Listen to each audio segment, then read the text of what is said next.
Hey guys, tonight we're stepping into the quiet, frozen archives of the Northwest Passage, a place where Victorian ambition met the indifferent silence of the pack ice. We'll be looking at the slow-motion tragedy of the Franklin expedition and the dozens of search vessels that followed, navigating through impossible charts, leaking timbers, and the absurdity of bringing silver cutlery and mahogany desks into a world of grinding floes and salt-crusted wool. Only if you genuinely enjoy these late-night journeys through history.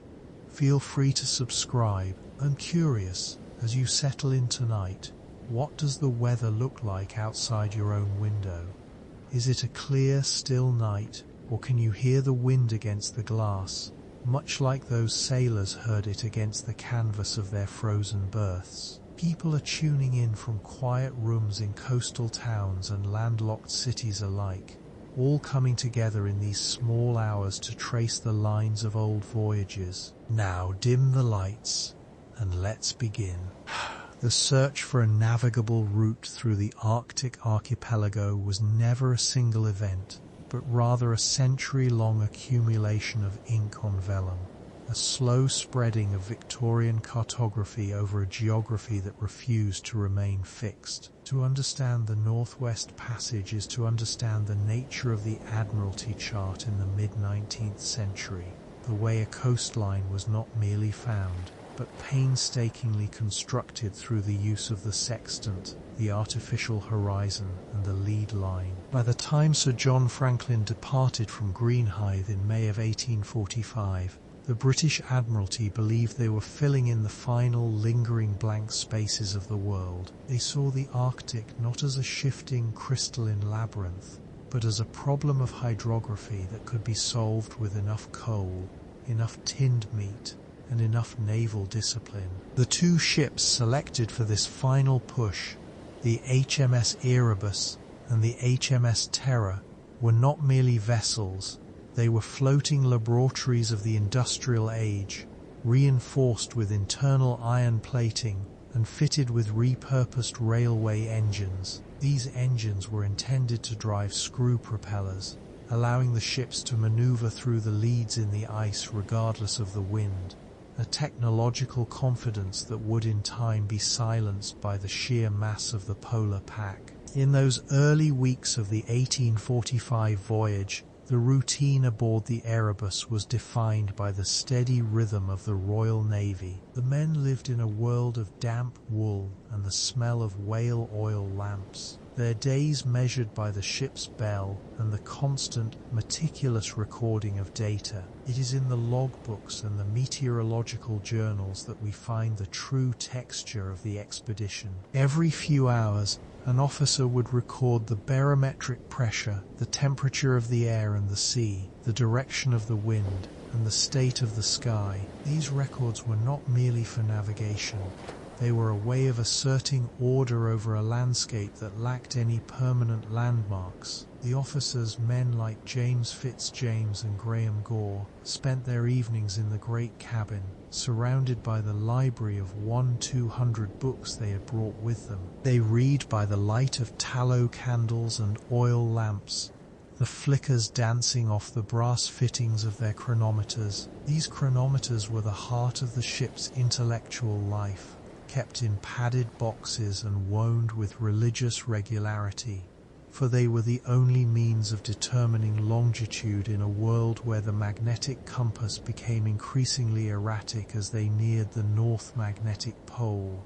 The transition from the open Atlantic into the labyrinth of the Arctic islands was marked by a shift in the sound of the ship. The steady wash of the sea against the hull gave way to the sharp, crystalline tinkling of young ice, and eventually the heavy, rhythmic thudding of the bow meeting the floes. In the summer of 1845, the Erebus and Terror were seen by whalers in Baffin Bay, moored to an iceberg waiting for the ice to clear in Lancaster Sound. This would be the last time the men were seen by the Western world. From that point on, the history of the expedition ceases to be a narrative of movement and becomes a history of stationary endurance. They spent their first winter 1845 to 1846, at Beechey Island, a small, desolate outcrop that offered a natural harbour. Here the ships were prepared for the long polar night. This was a process known as housing in,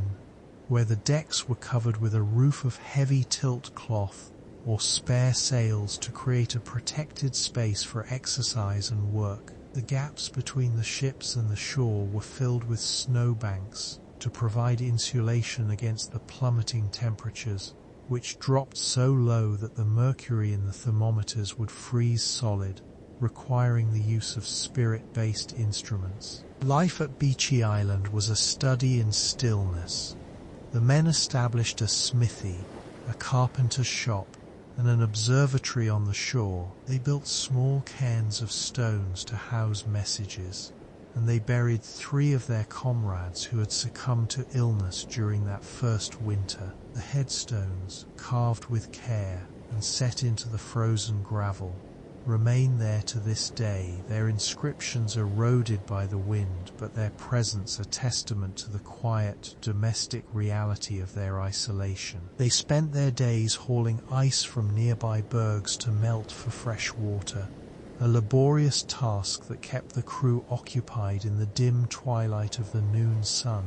Inside the ships, the heaters struggled to keep the dampness at bay. Condensation would form on the iron bolts and run down the bulkheads, freezing into layers of ice behind the men's berths. They lived in a state of perpetual humidity, their breathing adding to the frost that coated every surface. Yet the journals of the time suggest a strange forced cheerfulness. Theatrical performances were staged. Schools were established to teach the illiterate sailors how to read and write, and the officers continued their magnetic observations, standing for hours in the cold to record the infinitesimal twitching of a needle. When the ice finally broke in the summer of 1846, the expedition pushed south into Peel Sound, moving into waters that had never been charted by a European vessel. It was here that the geography of the Northwest Passage became a trap.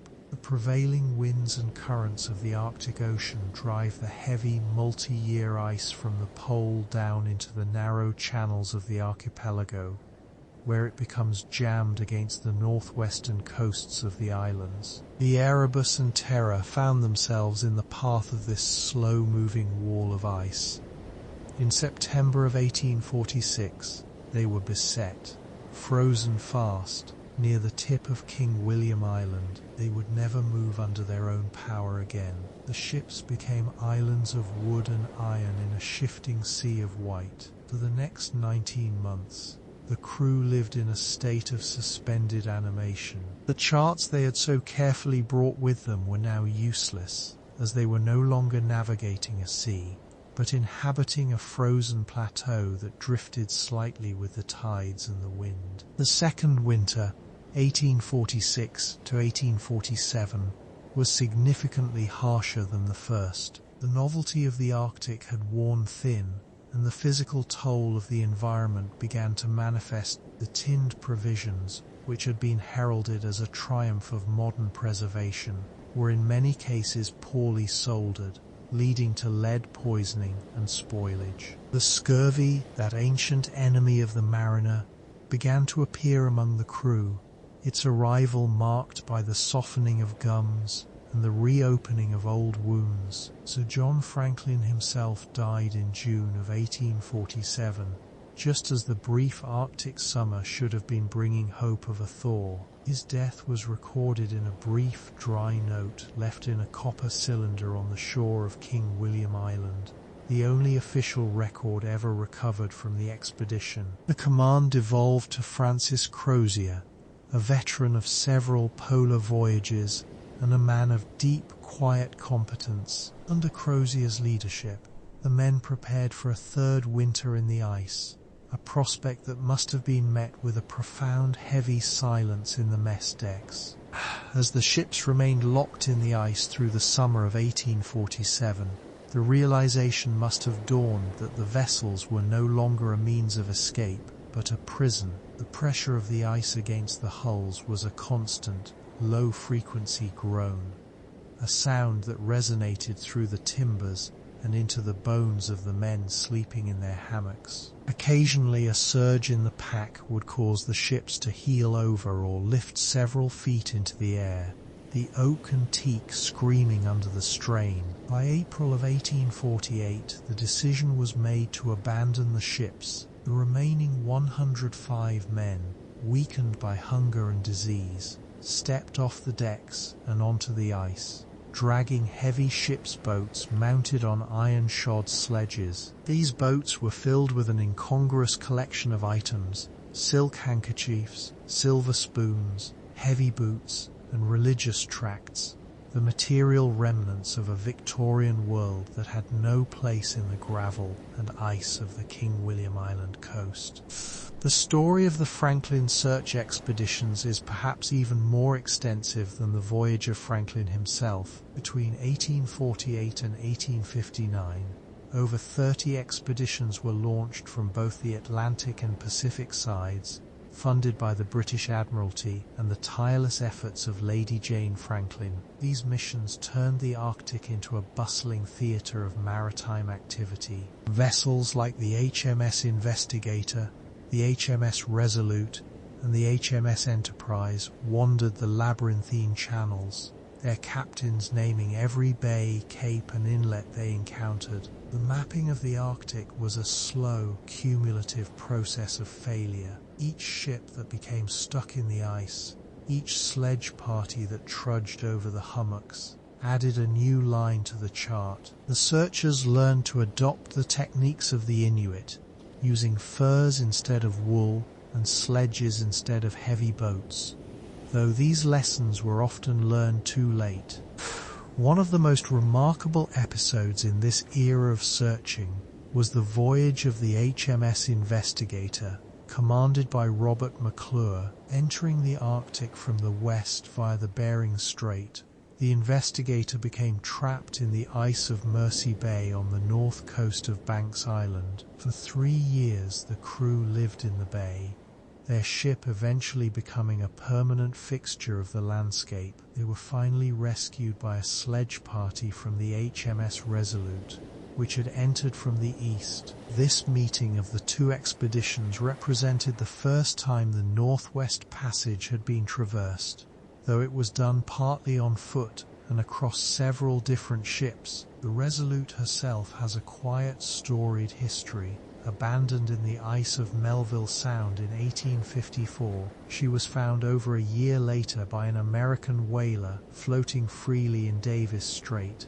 over 1,000 miles from where she had been left. The ship was still seaworthy, her cabins dry and her logs still on the captain's table, a ghost ship that had navigated the passage on its own. The material culture of these voyages is preserved in the archives of the National Maritime Museum and the small, windswept museums of the North. We have the brass-bound telescopes, the heavy wool pea coats, and the remarkably preserved tins of veal and carrots. We have the Victoria medals awarded to the searchers, and the delicate hand-drawn maps that show the desperate tracks of the sledge parties. These objects tell a story of a maritime culture that was profoundly out of its element, yet stubbornly committed to its rituals. Even as they faced starvation, the officers of the search expeditions continued to host dinners, to publish shipboard newspapers like the Illustrated Arctic News, and to keep meticulous records of the tides. This was a world of slow, grinding endurance, where the passage of time was marked not by progress toward a destination, but by the gradual depletion of the coal bunker and the slow rise of the sun after months of darkness. The search for Franklin eventually moved from the sea to the shore, as explorers like John Ray and Francis Leopold McClintock began to interview the Inuit families who had witnessed the final days of the expedition. From these oral histories, a picture emerged of men walking south until they dropped in their tracks, their bodies left where they fell along the Great Fish River. The Inuit spoke of Agluka, the long strider, likely Crozier, who was seen leading a group of starving men through the snow. These accounts were initially met with skepticism in London, as they challenged the Victorian image of the heroic, self-sufficient explorer. Yet the physical evidence found by McClintock in 1859, the abandoned sledges, the skeletons in the sand, and the Victory Point note, confirmed the quiet, devastating reality. The Northwest Passage had been found, but it was not a highway for commerce. It was a graveyard of ambition. In the later years of the 19th century, the focus of Arctic exploration shifted from rescue to pure science, and the eventual conquest of the passage by Roald Amundsen in the Gua. But the era of the Franklin search remains the definitive chapter in polar maritime history. It was a time when the British Navy, at the height of its power, was humbled by the physical properties of water and cold. The lighthouses that would eventually dot the northern coasts were still decades away. Instead, the navigators of the 1850s relied on the stars, the erratic compass, and the occasional bonfire lit on a high cliff. They lived in a world of grey and white, where the only colour was the red of the ensign flying from a frozen mast, and the deep blue of the leads opening in the summer ice. The routine of an Arctic winter harbour was one of forced domesticity. To prevent the ships from being crushed, the crews would often saw a canal into the ice of a protected bay, allowing the vessel to be frozen in a stable position. The rudder and propeller would be unshipped and hauled onto the deck to prevent them from being damaged by the expanding ice. A layer of snow, sometimes several feet thick, would be piled onto the upper deck to serve as insulation, and a snow wall would be built around the ship's hull to block the wind. Inside, the stoves were moved to the center of the living spaces, and the men huddled around them, mending sails, carving scrimshaw from walrus tusks, or simply staring into the dim light. The silence of the Arctic night was absolute, broken only by the sharp crack of the ice or the occasional howl of a wolf on the distant shore. The charts of this era are beautiful, haunting documents. They show the coastline of islands like Somerset, Devon, and Cornwallis as a series of firm black lines that suddenly dissolve into dotted conjectures where the ice made further progress impossible. Names like Cape Despair, Fury Beach, and Starvation Cove mark the map, serving as permanent reminders of the hardships endured. The process of making these charts was agonizingly slow. A surveying party would set out on foot or by sledge, carrying a theodolite and a chain. They would measure a baseline on the frozen sea, and then use trigonometry to plot the positions of distant headlands. Each point had to be checked and rechecked, often in biting winds that made it impossible to touch the metal instruments with bare hands. The resulting maps were triumphs of human will, even if they described a world that no ship could safely navigate for more than a few weeks a year. As we look back on these voyages, we see a maritime world that was in transition. The age of sail was giving way to the age of steam, but in the Arctic, neither was entirely sufficient. The coal for the engines had to be carried in the same hold as the food for the men, creating a constant tension between the need for power and the need for sustenance. The ships themselves were hybrids, wooden hulls reinforced with iron, sails supplemented by temperamental boilers. They were the pinnacle of 1840s technology, yet they were as vulnerable as the smallest whaling boat when the ice began to close. This vulnerability is what gives the history of the Northwest Passage its enduring, quiet power. It is a story of humans attempting to impose their geometry upon a world that follows its own older rules. The legacy of the Franklin expedition and the searchers who followed is found not just in the names on the map, but in the development of modern maritime safety and navigation. The lessons learned in the frozen channels of the North about the prevention of scurvy, the design of polar hulls, and the psychology of isolation would inform every subsequent generation of seafarers. The remote stations and lighthouses that eventually rose in the subarctic were the direct descendants of the cairns and observatories built by the Victorian sailors. They were the first to understand that the sea is not just a surface to be crossed, but an environment to be understood in its most minute archival details. In the long, dark hours of a polar winter, the men would often keep journals, not for the Admiralty, but for themselves. These private diaries are filled with observations of the aurora borealis, the merry dancers that flickered across the sky in shades of green and violet. They wrote about the taste of fresh seal meat, which they found oily and strange, yet life-saving.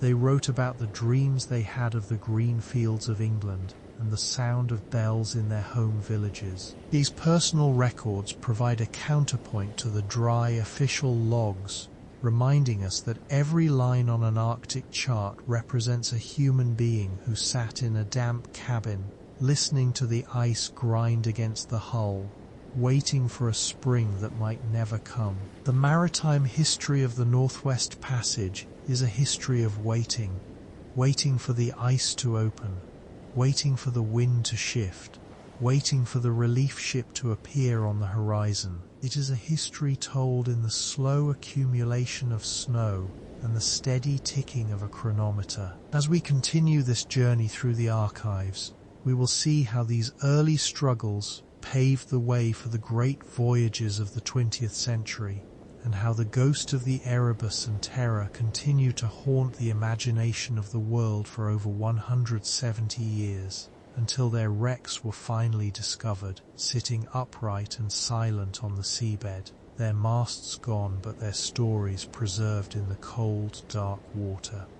The ship's interiors, as revealed by modern subsea archaeology, confirm the archival descriptions of the time. In the officers' cabins, the washstands remain in place, and the shelves are still lined with the remains of the books they read. In the hold, the stacks of tinned meat and the barrels of salt pork are still visible, a silent inventory of a voyage that was intended to last 3 years, but stretched into an eternity. The discovery of the wrecks has not ended the mystery, but rather added a new layer of archival detail to the story. We can now see exactly how the ships were modified for the ice, how the internal heating systems were piped through the decks, and how the men attempted to maintain their standard of living in the face of total isolation. As we move further into the night, we will explore the specific routines of the search vessels, ships like the HMS Plover, which spent years stationed at Point Barrow, Alaska, acting as a depot and a beacon for any survivors who might have made it that far west. The Plover was a stationary world of its own, a wooden fortress in the ice, where the crew became experts in the local geography and the ways of the Inupiat people. The interactions between the British sailors and the indigenous populations were a crucial, often overlooked part of the story. The Inuit provided the explorers with meat, clothing, and information, their deep knowledge of the land contrasting with the sailors' reliance on instruments and charts. The history of the Arctic is also a history of light and darkness. In the summer, the sun never sets, creating a surreal, endless day where the passage of time becomes difficult to track. The men would have to black out the portholes to sleep, the light still bleeding through the cracks in the wood. In the winter, the opposite was true. The sun disappeared for months, leaving the world in a state of civil twilight at midday and absolute darkness at midnight. This cycle of light had a profound effect on the sailors' morale and health. They used oil lamps and candles to create a sense of day, but the darkness always pressed in from the outside, a physical weight that only lifted with the first sliver of the sun in February. The architecture of the Arctic lighthouse, though a later development, owes its existence to the hard-won knowledge of these early expeditions. These structures had to be built to withstand not just the wind and the sea, but the immense pressure of the ice and the extreme fluctuations in temperature. They were often unmanned for months at a time, their lights fueled by massive tanks of oil and their lenses polished to a brilliant sheen to cut through the frequent fogs. The men who eventually manned these stations lived lives of isolation that mirrored those of the Franklin searchers, their days defined by the maintenance of the light and the recording of the weather in their journals. We think of the Northwest Passage today as a changing environment, but for the sailors of the 1840s it was a static, crystalline world. Their struggle was not with change, but with the lack of it. They were trapped in a geography that refused to move, in a season that refused to end. This stillness is the core of the Maritime Sleep Chronicle, the quiet, unhurried pace of life in the ice, where the most significant event of a week might be the sighting of a snowy owl or the recording of a new low in temperature. It is a history of small details, the texture of a frozen rope, the sound of a pencil on paper, the smell of damp wool drying near a coal stove. The HMS Erebus and HMS Terror were eventually forgotten by the world at large, replaced by newer ships and more modern adventures. But in the archives of the Admiralty and the memories of the people of the North, they remained. The search for them became a ritual of its own, a way for each generation to test its technology and its resolve against the Arctic. When the wrecks were finally located in 2014 and 2016, it was not just a scientific achievement, but a moment of historical closure. The ships were found exactly where the Inuit testimony said they would be, sitting in the shallow waters of Wilmot and Crampton Bay and Terror Bay. They are now protected as National Historic Sites, silent monuments to a maritime era that valued order, record-keeping and endurance above all else.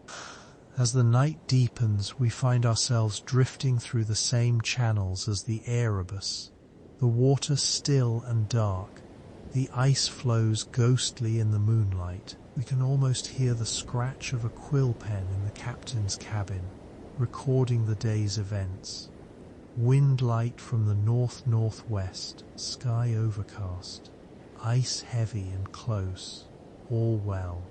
These words, repeated thousands of times in hundreds of logs, are the heartbeat of maritime history. They tell us that even in the most extreme conditions, the human urge to observe, to record, and to understand remains undiminished. The provisioning of these ships was a monumental task, involving the coordination of hundreds of suppliers and the inspection of thousands of items. The Admiralty had specific requirements for everything from the weight of the biscuits to the quality of the lemon juice used to fight scurvy. Each ship carried several years' worth of food, much of it stored in the hold in heavy wooden casks, or the newly invented tin cans. The inventory of the HMS Terror included 7 0-pounds of onions, 9 0-pounds of chocolate, and thousands of gallons of rum. This mountain of supplies was the crew's only lifeline, and as the years passed and the ships remained stuck, the sight of the dwindling stores must have been a constant source of quiet anxiety. The material culture of the mess deck was vastly different from that of the officers' quarters. While the officers ate off fine china with silver cutlery, the sailors used wooden bowls and pewter spoons. Their world was one of communal living, where space was a luxury and privacy was non-existent. Yet, even in these cramped quarters, a sense of order was maintained. Hammocks were scrubbed and lashed every morning, and the decks were wholly stoned until they were white, even when the temperature was well below freezing. This discipline was not just about control, it was a psychological defense against the chaos of the environment. By maintaining the routines of a Navy ship, the men were able to keep their identity as sailors of the Queen, rather than lost men in a frozen wilderness. The navigational instruments of the time were works of art in brass and glass, The sextant, used to measure the angle between a celestial body and the horizon, required a steady hand and a clear sky, two things that were often in short supply in the Arctic. The artificial horizon, a small trough of mercury, was used when the real horizon was obscured by ice or fog. The dip circle was used to measure the inclination of the Earth's magnetic field, a crucial task as the ships approached the magnetic pole. These instruments were the sailors' only link to the wider world, their readings providing the coordinates that allowed them to place themselves on a map. The charts themselves were often works in progress. The captain would take an existing map and add his own observations in the margins, noting the depth of the water, the nature of the seabed, and the appearance of the coastline. These corrected charts would then be returned to the hydrographic office in London, where the new information would be incorporated into the next edition. In this way, the map of the world was slowly and painstakingly built, one voyage at a time. The charts of the Northwest Passage are particularly fascinating because they show the evolution of geographical thought from the early theories of an open polar sea to the eventual realization of the complex, ice-choked reality of the archipelago. As we conclude this first segment of our journey, we remain in the quiet, frozen harbour of the mid-19th century. The ships are still, the crews are asleep in their hammocks, and the only sound is the rhythmic groan of the ice. We have traced the lines of the charts, inspected the contents of the hold, and listened to the silence of the polar night. The history of the Northwest Passage is a long, slow narrative of human persistence, a story told in ink, timber, and ice. It is a story that reminds us of the value of the archive, the importance of the record, and the enduring power of the sea. In the next segment, we will follow the searchers as they push further into the unknown, navigating by the light of the stars and the echoes of those who went before them. But for now, we leave the Erebus and Terror in their frozen berth, the snow falling softly on their decks, the world waiting for a spring that is still a long way off. The transition from the open, churning waters of the North Atlantic into the quiet, ice-fringed corridors of the high Arctic marks a shift in the very texture of maritime time. In this second segment of our chronicle, we turn our attention away from the initial departures of the mid-19th century and move toward the stationary reality of the winter harbour. To understand the history of the Northwest Passage is to understand the history of waiting, of the long frozen pauses that defined the lives of Victorian mariners who sought to map the top of the world. We begin our observation in the late summer of 1845, tracing the quiet movements of the HMS Erebus and HMS Terror as they move beyond the reach of the known world, past the last outposts of Greenland, and into the profound silence of the Lancaster Sound. The ships were marvels of the era's naval engineering, reinforced with heavy internal timbers and plated with iron at the bows to withstand the pressure of the pack ice. Yet, for all their industrial strength, they were governed by the slow, rhythmic pulses of the ocean and the wind. As the sun began its long, gradual descent toward the horizon in late August, the crews of the Franklin expedition would have observed the changing quality of the light, a thinning of the blue, a shift toward a pale, pearlescent grey that signaled the closing of the navigational season. The logbooks of this period, had they been recovered in their entirety, would have noted the precise temperature of the seawater, the direction of the surface currents, and the first appearance of pancake ice, small circular floes with upturned edges that form as the surface of the sea begins to congeal.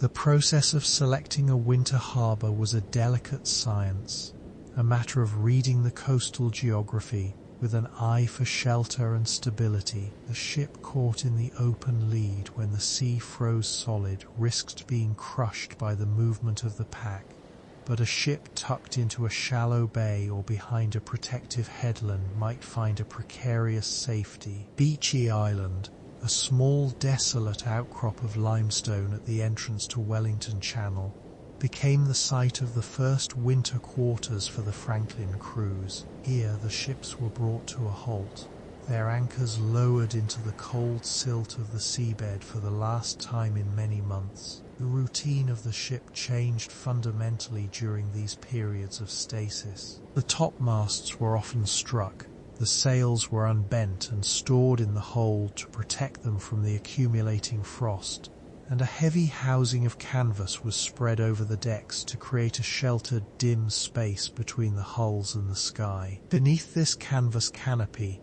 the life of the expedition continued in a state of suspended animation. The air inside the cabins would have been thick with the scent of damp wool, coal smoke from the warming stoves, and the lingering aroma of salt beef and ship's biscuit. The officers, trained in the meticulous traditions of the Royal Navy, maintained a rigorous schedule of scientific observation. Even as the ship sat motionless in the ice, the work of the hydrographer and the magnetician never ceased. Hourly readings were taken of the barometer and the thermometer, the results recorded in neat, sloping script in the meteorological ledgers. There were magnetic observations to be made, requiring the use of delicate brass instruments, dip circles and magnetometers, that had to be handled with gloved hands in the biting cold of the temporary observatories built on the ice. These small huts, constructed from blocks of snow or spare timber, were the furthest outposts of British scientific inquiry, quiet sanctuaries where the only sound was the scratching of a quill and the distant rhythmic groaning of the ice shelf. The history of the search for the Northwest Passage is also a history of the material culture of survival. You must consider the contents of the hold: thousands of tins of preserved meats, soups and vegetables, a technological innovation that was intended to banish the spectre of scurvy. There were casks of lemon juice, reinforced with rum, and vast quantities of chocolate and tea, intended to provide warmth and comfort during the long polar night. Each item was catalogued with archival precision, part of a vast logistical effort that linked the quiet offices of the Admiralty in London to the most remote corners of the Arctic archipelago. The provisioning of such an expedition was a testament to the Victorian belief in the power of organisation and the ability of human ingenuity to overcome the most hostile environments on Earth. As the winter deepened, the sun eventually failed to rise at all, ushering in the period of the Great Dark. In the absence of natural light, the ships were illuminated by the soft, flickering glow of oil lamps. The light of a Crozier oil lamp is a steady yellow flame, casting long shadows across the timbered bulkheads and the charts spread out on the wardroom tables. It was by this light that the officers pored over the maps of Parry and Ross, tracing the dotted lines that represented the unexplored gaps in the coastline. The charts were beautiful objects, works of artistic and navigational precision, where the solid black lines of known shores faded into the pale speculative washes of the unknown. To the mariner, a chart is not merely a map, it is a historical document, a cumulative record of every sounding taken and every headland sighted by those who came before. Beyond the ships, the landscape was a study in monochrome. The limestone cliffs of Beechey Island, stripped of any vegetation, rose like grey ramparts against the star-strewn sky. The silence of the Arctic winter is not a void. It is a presence, a weight that settles over the frozen sea. It is interrupted only by the occasional sharp report of the ice cracking under the pressure of the tides, a sound like a distant gunshot echoing across the floes. In the early months of 1846, the crews would have spent their days in quiet labour, tending to the stoves, repairing the rigging, and perhaps taking short walks on the ice for exercise, their boots crunching on the dry, crystalline snow.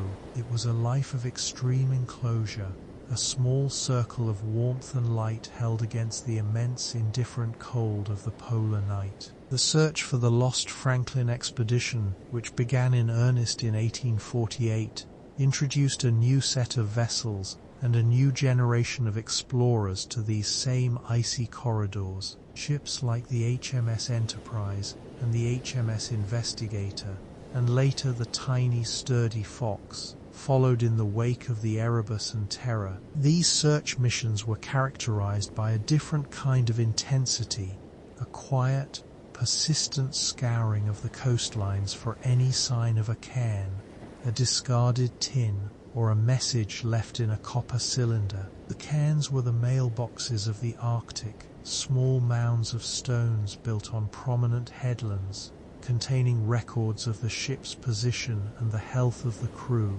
To find a cairn was to find a voice from the past, a brief, formal entry in the archival record of the ice.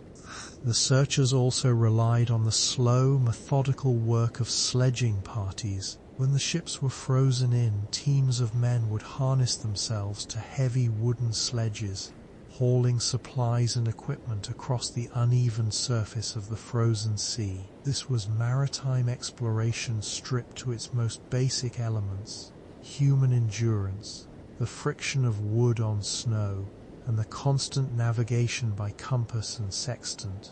The journals of these sledging parties are filled with descriptions of the sastrugi, the wind-sculpted ridges of snow that made progress so difficult, and the water sky, a dark reflection on the clouds that signaled the presence of open water in the distance. They moved through a world of optical illusions, where mirages lifted distant islands into the sky, and the parhelia, or sundogs, created spectral halos around the pale winter sun. In the mid-19th century, the technology of the lighthouse began to find its way toward the edges of the northern trade routes.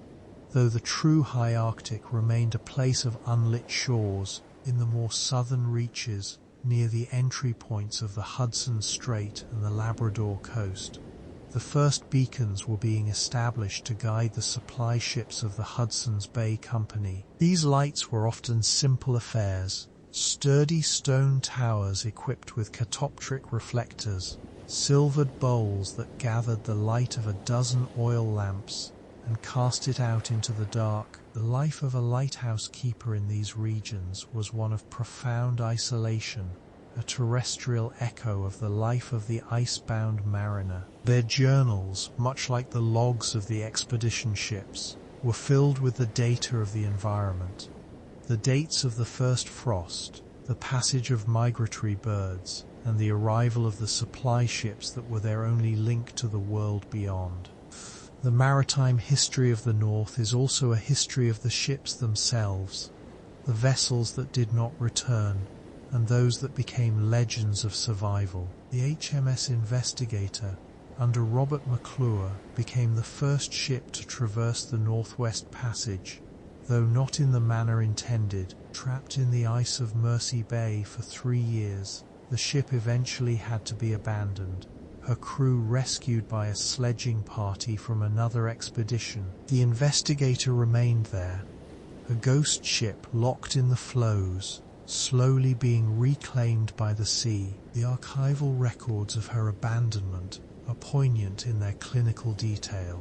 The list of stores left behind for any future travelers, the precise state of the hull, and the final closing of the logbook. The ship became a part of the Arctic geography, a landmark for the Inuit who visited the site for decades afterward to salvage iron and timber. As we move deeper into the annals of the 19th century, the scale of the search efforts grew, involving dozens of ships and hundreds of men. The maps of the Arctic began to fill in, the blank spaces replaced by the names of patrons, explorers, and the ships themselves. Melville Island, Somerset House, Prince of Wales Strait, These names are the markers of a quiet, persistent cartographic conquest. The process of naming was an act of possession, a way of bringing the chaotic and formidable landscape of the North into the orderly fold of the British Empire. Yet, the ice remained the final arbiter. No amount of naming or mapping could change the fundamental reality of the freeze and the thaw, the seasonal opening and closing of the gates of the passage. The routine of the polar sailor was defined by the transition between these seasons. In the late spring, as the sun regained its strength, the work of cutting out would begin. This involved the laborious process of sawing the ship free from the ice that had encased it for 8 or 9 months, using long ice saws, often 20 feet in length and operated by a tripod and pulley system. The crew would cut a canal from the ship to the nearest lead of open water. It was a task of immense physical effort, carried out in the brightening light of the midnight sun. The sound of the saws, a rhythmic rasping against the thick blue ice, would have been the signature sound of the Arctic spring. Once free, the ships resumed their slow, cautious movement through the leads. This was the most dangerous time for a wooden vessel. The middle ice of Baffin Bay or the shifting floes of the Barrow Strait could close in an instant, driven by wind or tide, nipping a ship between two massive fields of ice. The term nipped is a deceptively gentle one. In reality, it meant the slow, crushing pressure of thousands of tons of ice against the hull. Officers would stand in the crow's nest, a barrel lashed to the topmast, searching for a lead, a narrow ribbon of dark water that might offer a path forward. The view from the crow's nest was one of sublime desolation, an endless mosaic of white and blue, stretching toward a horizon where the sky and the ice merged into a single hazy blur. In the quiet of the ship's library, the officers would read and reread the accounts of previous voyages. The works of William Edward Parry, who had reached the 110th meridian in 1819, were the standard texts. Parry's journals are masterpieces of maritime observation, noted for their calm, analytical tone and their focus on the health and morale of the crew. He was the first to implement the system of winter amusements, theatrical performances, a shipboard newspaper called the North Georgia Gazette, and evening schools for the sailors. These activities were not merely a way to pass the time. They were a deliberate strategy to ward off the ennui and depression that could settle over a crew during the long months of darkness. The archival remains of these efforts, hand-painted playbills, handwritten news sheets, provide a glimpse into the interior life of the frozen ships, a world of Victorian gentility maintained in the face of the polar void. The maritime struggle for the Northwest Passage was not solely a British endeavour. The history also includes the quiet, essential contributions of the Inuit, whose knowledge of the ice and the movements of the animals was often the difference between life and death for those explorers who were willing to listen. The archives contain accounts of Eskimo Joe and Hannah, an Inuit couple who accompanied several American expeditions and whose skill in hunting and navigation became legendary. Their presence in the historical record is a reminder that the empty Arctic was, in fact, an inhabited landscape, one with its own ancient history and its own deep understanding of the maritime environment. As we consider the long arc of these voyages, we must also reflect on the role of the steam engine. The Franklin expedition was among the first to carry auxiliary steam power, with engines salvaged from the London and Greenwich Railway. These engines were small and inefficient by modern standards, intended only to assist the ships in calm weather or when navigating through narrow leads. Yet, they represented the first stirrings of the industrial age in the high Arctic. The sound of the steam whistle echoing off the icebergs of Disco Bay was a herald of the changes to come. The transition from sail to steam was slow, a period of hybrid vessels that carried both a full suit of canvas and a smoking funnel. The engineers who tended these early engines occupied a strange, hot and noisy world in the belly of the ship, a stark contrast to the frigid, windswept decks above. The geography of the Northwest Passage is a labyrinth of sounds, straits and gulfs, each with its own particular character. Peel Sound, with its treacherous currents, Victoria Strait, where the ice often remains locked for years at a time, and the Gulf of Boothia, a vast, lonely expanse of water. Navigating these areas required a constant reading of the ice blink, a bright, whitish glare on the horizon that indicates the presence of ice, and the water sky, the dark appearance of the clouds over open leads. A skilled mariner could read the sky like a map, anticipating the conditions miles ahead. This was a form of atmospheric hydrography, a quiet communion between the sailor and the elements.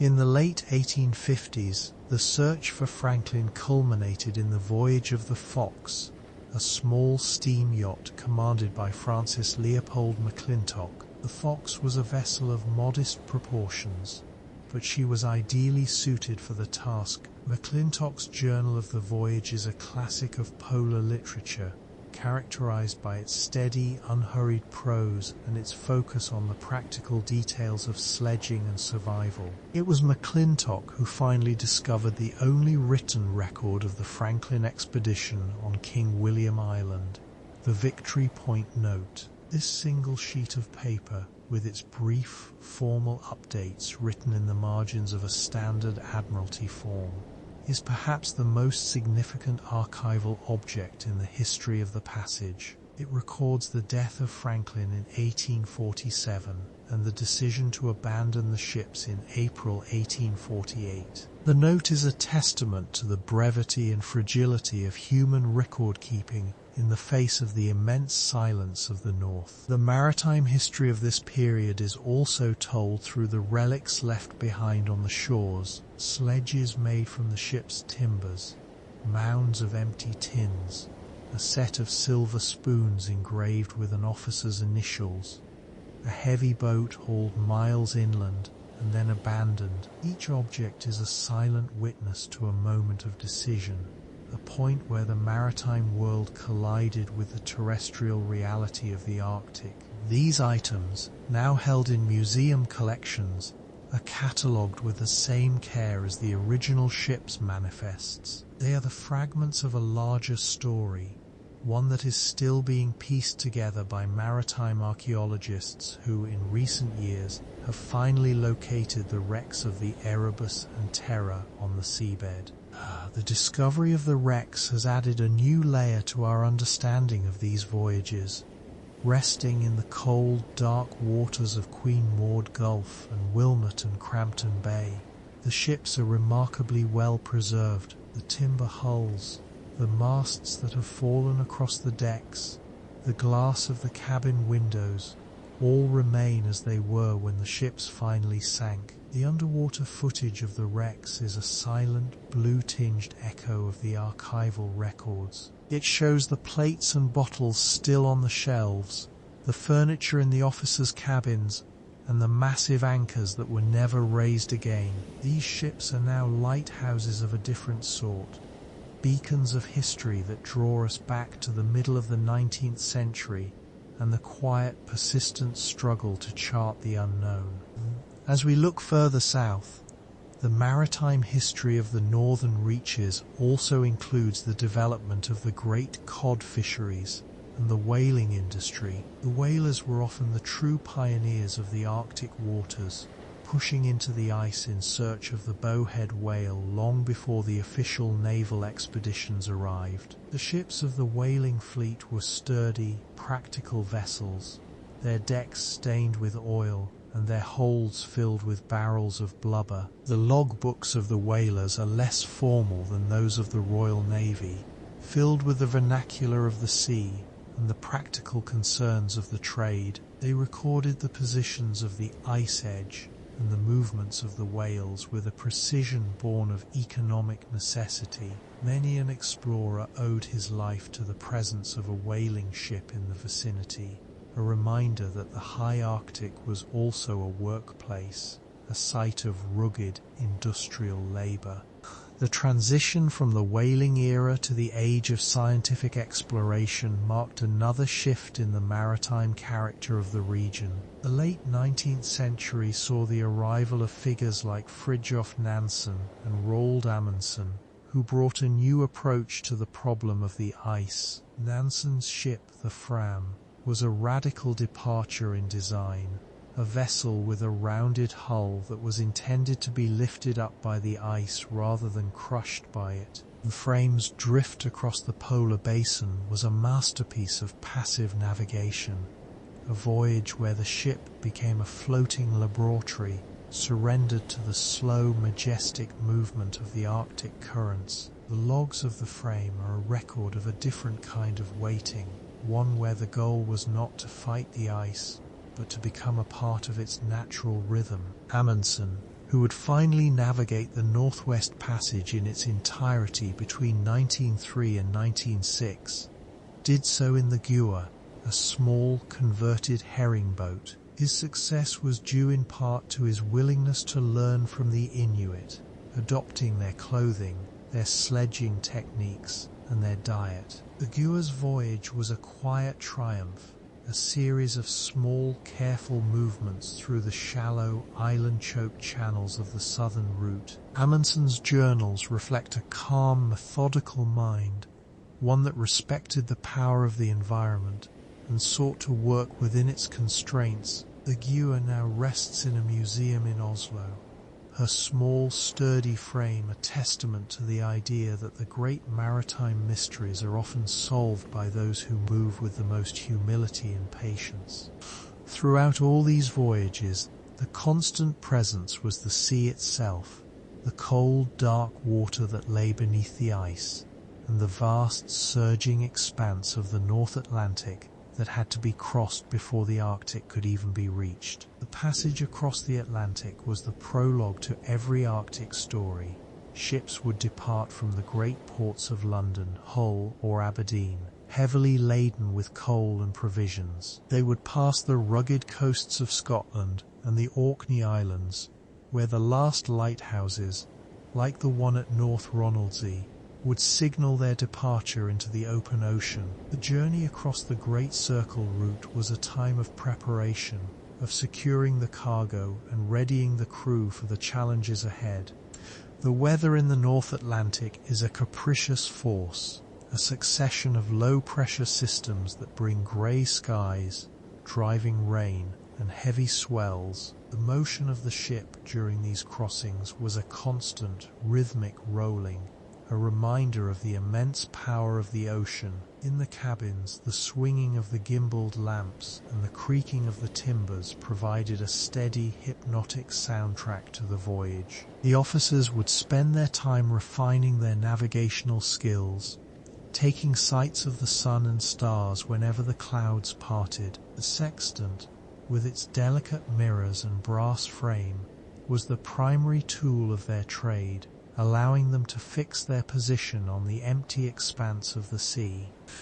As the ships approached the coast of Greenland, the first icebergs would appear, massive, cathedral-like structures of ancient glacial ice drifting slowly southward on the Labrador Current. These icebergs were both a wonder and a hazard. In the fog that often shrouded these waters, an iceberg could go undetected until it was dangerously close. The sound of the waves breaking against the base of an iceberg is a low, booming roar, a sound that carries far across the water. To the mariners of the 19th century, these ice islands were a sign that they had entered a different realm, a world where the laws of the temperate sea no longer applied. The arrival at Disco Bay, on the west coast of Greenland, was a traditional stopping point for expeditions heading into the Northwest Passage. Here, in the lee of the massive basalt cliffs, the ships would take on fresh water and perhaps a few last-minute supplies from the Danish settlements. The water in the bay was often as still as a mirror, reflecting the towering icebergs and the pale, distant mountains. It was a place of brief respite, a final moment of relative comfort before the push into the Lancaster Sound and the true high Arctic. The archival records of these stops often mention the hospitality of the Danish governors and the quiet beauty of the Greenlandic summer, when the tundra is briefly carpeted with small, hardy flowers.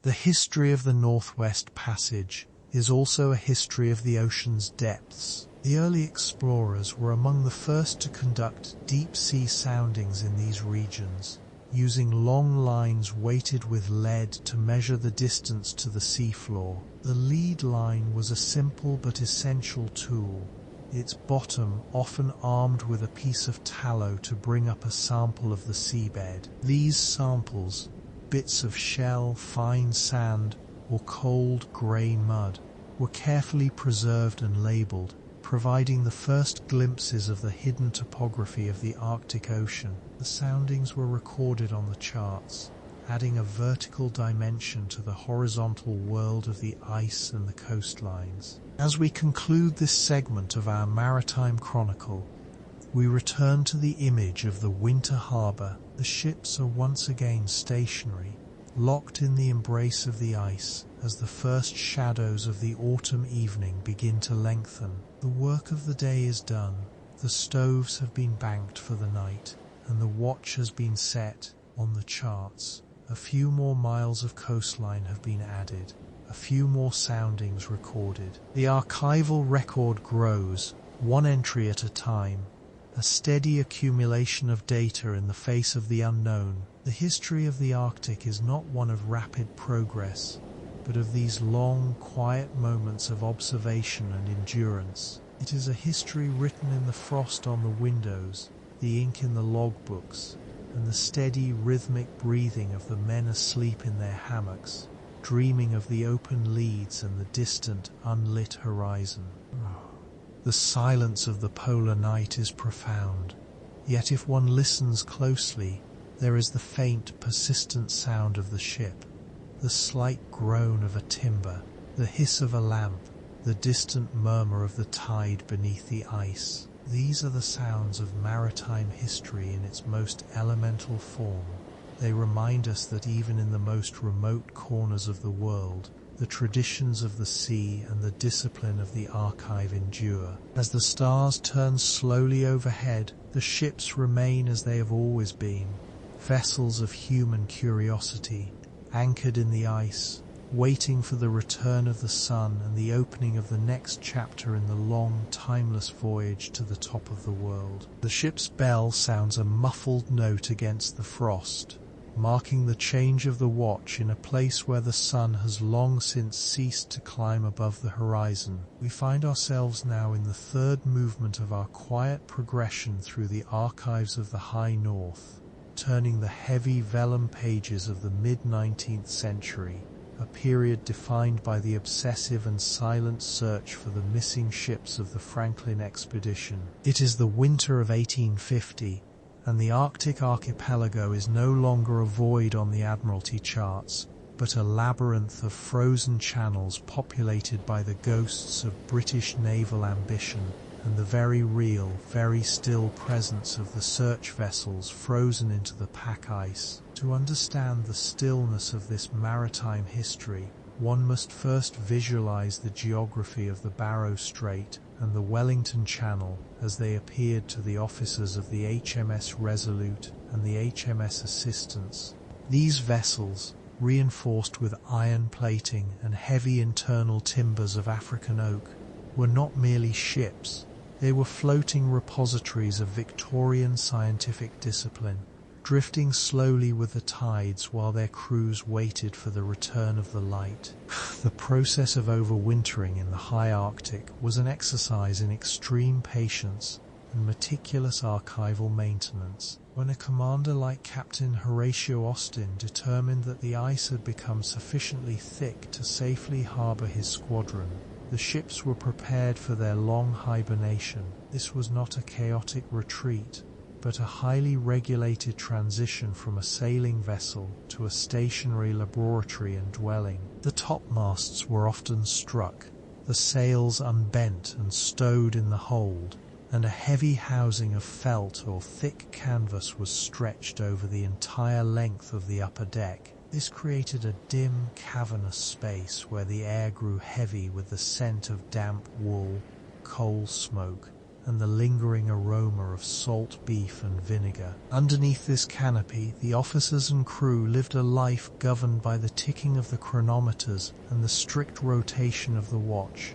even though there was no sea to navigate and no horizon to scan. In the journals of the surgeons and clerks aboard these vessels, we find the minute details of daily preservation. The temperature outside might drop to 40 degrees below zero, a cold so profound that it rendered the ironwork of the ships brittle and caused the timber to groan and crack with the sound of distant pistol shots. Inside, the battle was against the accumulation of ice on the interior bulkheads. The breath of the men would freeze against the cold wood, forming delicate forests of hoarfrost that had to be scraped away daily to prevent the bedding from becoming saturated with meltwater. One can almost hear the soft, rhythmic sound of the scrapers and the low murmur of the men as they moved through the lower decks by the light of whale oil lamps. The lamps themselves were objects of constant attention. The oil, thick and viscous in the cold, required steady warmth to flow, and the wicks had to be trimmed with surgical precision to minimize the soot that blackened the low ceilings of the berths. The search for Sir John Franklin's ships, the Erebus and the Terror, transformed the Arctic into a vast, silent grid. Each expedition that entered the Labyrinth brought with it a renewed commitment to the science of hydrography and magnetism. The officers spent their hours in the small, makeshift observatories built on the ice, away from the magnetic interference of the ship's iron. These observatories, often constructed of snow blocks or spare planks, housed the dip circles and the fox needles used to measure the subtle fluctuations of the Earth's magnetic field. In the dim light of a candle lantern, a lieutenant would sit for hours, his hands encased in heavy fur mittens, recording the oscillations of a needle that pointed toward a pole hidden somewhere in the white expanse. These records, thousands of pages of numerical data, represent a quiet, monumental effort to map the invisible forces of the world, even as the physical world remained locked in ice. As we move deeper into the archival record of the 1850s, we encounter the practice of the sledge journey, a method of exploration that defined the Franklin search. When the spring sun finally touched the tops of the masts, but long before the ice began to break, parties of men were dispatched from the ships to haul heavy sledges across the frozen sea. These sledges, often named with the same formality as the ships, the Lady Franklin, the Perseverance, the Enterprise, carried hundreds of pounds of provisions, tents, and instruments. The men, harnessed like draft animals, moved through a landscape of pressure ridges and hummocks, their world reduced to the rhythmic crunch of their boots on the snow and the steady pull of the leather straps across their chests. They were searching for any sign of the missing ships, a cairn of stones, a scrap of canvas, or a discarded tin of preserved meat. The material culture of these sledge journeys is preserved in the detailed manifestos found in the Admiralty logs. Each sledge carried a precise ration: biscuit, pemmican, tea, sugar, and a small allowance of rum. The pemmican, a dense mixture of dried beef and fat, was the fuel of the Arctic search, a substance that sustained the men through miles of grueling labor. They also carried records in small cylinders of tin or copper. At various points along the coast, the officers would build a cairn, a conical pile of stones, and bury a record inside. These notes, written in a cramped formal hand, provided the date, the ship's position, and the direction of the party's travel. It was a maritime postal system of the most fragile kind, a hope that some future navigator would stumble upon the stones and learn that they had been there. Many of these records remained undisturbed for decades, their paper turning yellow and brittle in the dry Arctic air, the ink fading until the words were barely legible. While the searchers moved across the ice, the ships themselves remained the center of a strange, isolated civilization to ward off the psychological weight of the long polar night.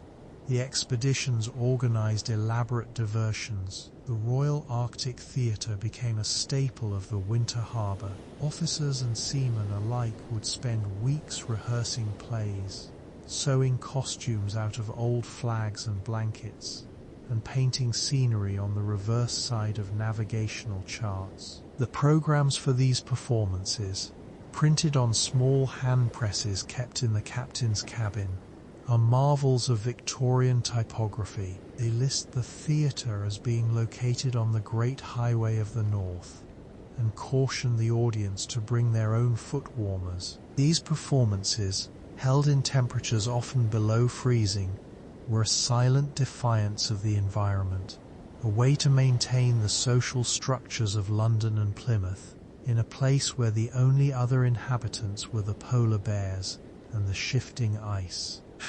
In the quiet of the archives, we also find the records of the Ice Masters and ice blink observations. The Ice Master was often a veteran of the whaling trade, a man whose eyes were trained to read the subtle changes in the color of the sky. The ice blink was a yellowish-white glare on the underside of the clouds, indicating the presence of pack ice beyond the horizon, while a water sky, a dark leaden hue, suggested the presence of open leads or polynias. Navigating the Northwest Passage was as much about reading the sky as it was about reading the water. The logs are filled with these observations, recorded with a clinical detachment that belies the tension of the situation.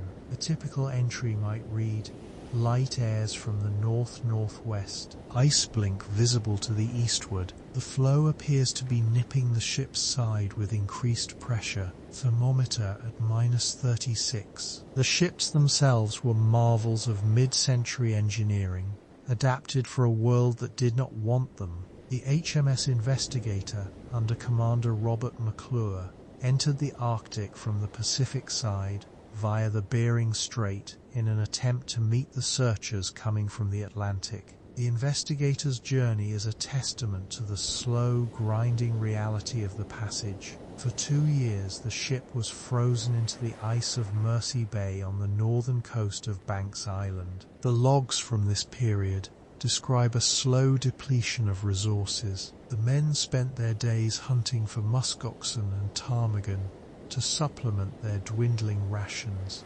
their movements shadowed by the constant fear of scurvy. The interior of the ship grew colder as the coal supply ran low, and the men retreated to their hammocks for longer periods to conserve body heat.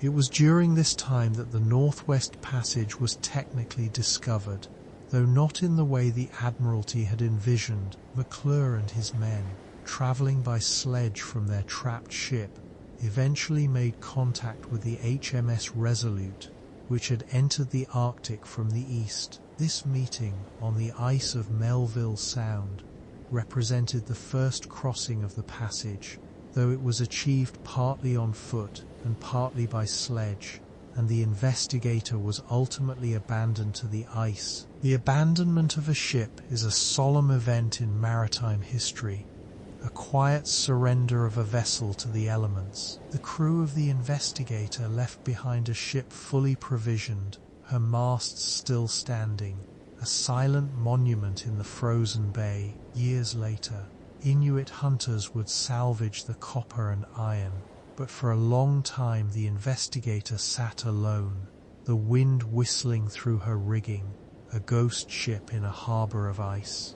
Continuing our survey of the search era, we must acknowledge the role of the Arctic Medal, a silver decoration issued by the British government to all those who served in the polar expeditions between 1818 and 1855. The medal features the profile of Queen Victoria on one side and a ship trapped in the ice on the other, with icebergs looming in the background. It is a small, heavy object that encapsulates the entire maritime struggle. Each medal is engraved with the name of the recipient, a tangible link to the sailors who spent years of their lives in the service of a mystery. Their names, clerks, boatswains, carpenters, and able seamen, fill the muster rolls of the search expeditions, each man a silent participant in the slow mapping of the world's end. The geography they uncovered was a tapestry of desolate beauty. Names were bestowed upon every point, bay and headland, often honouring the officials at the Admiralty who had authorised the voyages: Cape Barrow, Prince of Wales Strait, Somerset House, Cornwallis Island. The map of the Arctic became a colonial ledger, a way of domesticating a landscape that was fundamentally indifferent to human presence. The charts produced during this time are masterpieces of the hydrographer's art. They feature delicate hatchings to indicate the height of coastal cliffs and precise soundings of the sea floor, measured in fathoms using a lead line. The lead line itself, a simple rope with a lead weight at the end, was the primary tool for understanding the hidden world beneath the ice. The hollow at the bottom of the lead was filled with tallow, which would pick up samples of the seabed, sand, shell, or mud, allowing the navigator to know not just the depth, but the composition of the floor. As we look at the charts of the 1850s, we see the unknown region slowly shrinking. The blank spaces on the map, once labelled incognita, were being filled with the jagged outlines of islands and the narrow threads of channels. Yet, the search for Franklin remained the central motive.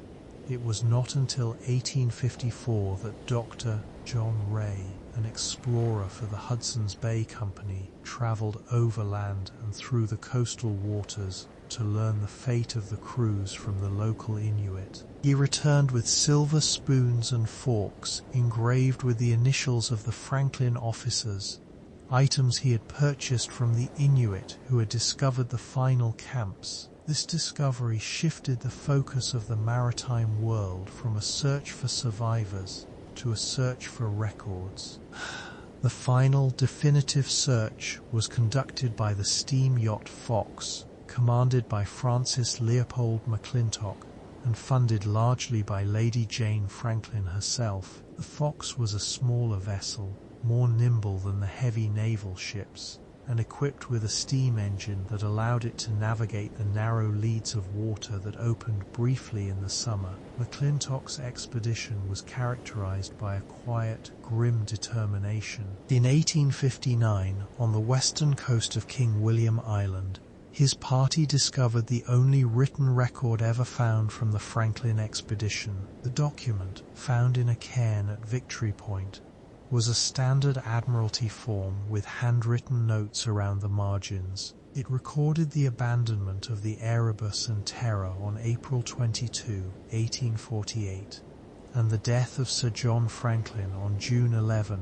1847. The handwriting, once crisp, was faded by years of exposure, but the message was clear. The ships had been beset by ice for over a year and a half, and the remaining 105 men were heading south toward the Back River. The discovery of the Victory Point record brings a heavy silence to the history of the passage. It marks the end of an era of speculation and the beginning of a long period of mourning and reflection. The maritime world turned its attention elsewhere, but the Arctic remained, a vast archive of frozen history. The ships themselves, the Erebus and the Terror, disappeared beneath the waves of Victoria Strait, where they would remain undisturbed for over 160 years, preserved by the cold and the darkness in a state of near-perfect suspension. But the history of the North is not merely the history of the Franklin search, it is also the history of the remote lighthouse stations and the navigational aids that began to creep northward as trade and whaling expanded. While there are no traditional lighthouses in the high Arctic archipelago, the ice making such structures nearly impossible to maintain, the coastal fringes of the subarctic were dotted with beacons. These stations, such as those on the rugged coasts of Newfoundland and Labrador, served as the gatekeepers for the ships heading into the Davis Strait. The lighthouses at Cape Race or Belle Isle were the last points of contact with the civilized world, their powerful Fresnel lenses casting a beam of light over a sea often clogged with icebergs. The life of a lighthouse keeper in these northern latitudes was one of profound isolation and rhythmic labor. The journals of the keepers at Belle Isle describe the constant battle to keep the glass of the lantern room clear of salt spray and ice. The light was fueled by seal oil or colza oil, stored in large brass tanks that had to be kept warm to ensure the oil remained fluid. The rotation of the lens was governed by a clockwork mechanism, driven by a weight that descended through the center of the tower. Every few hours, the keeper would have to wind the weight back up, a task that required steady physical effort. The sound of the clockwork, a slow and heavy ticking, provided the heartbeat of the station, a mechanical counterpoint to the howling of the wind outside. In the archival records of the Northern Lighthouse Board and its counterparts, we find the meticulous logs of oil consumption and the condition of the optical apparatus. The Fresnel lens is a work of art, a series of concentric glass prisms designed to bend and concentrate light into a single horizontal beam. In the dim light of the lighthouse gallery, the keeper would spend hours polishing the glass with chamois leather and spirits of wine, ensuring that not a single speck of soot or dust would dim the light. The responsibility was immense. A single failure of the lamp could lead to a catastrophe on the rocks below. The keepers lived by the sun, or rather by its absence. As the days grew shorter in the autumn, the lamp was lit earlier and extinguished later, until the long nights of winter required the light to burn for 16 or 18 hours at a stretch. The connection between the lighthouses and the Arctic expeditions was one of shared purpose. The safety of the mariner in an unforgiving environment. The ships that returned from the north, often battered and leaking, looked for the lights of the Atlantic coast with an intensity that is hard to imagine in our modern era of GPS and satellite navigation. To see the steady flash of a known lighthouse was to know that one had returned to the world of charts and known hazards, leaving behind the white uncertainty of the high north.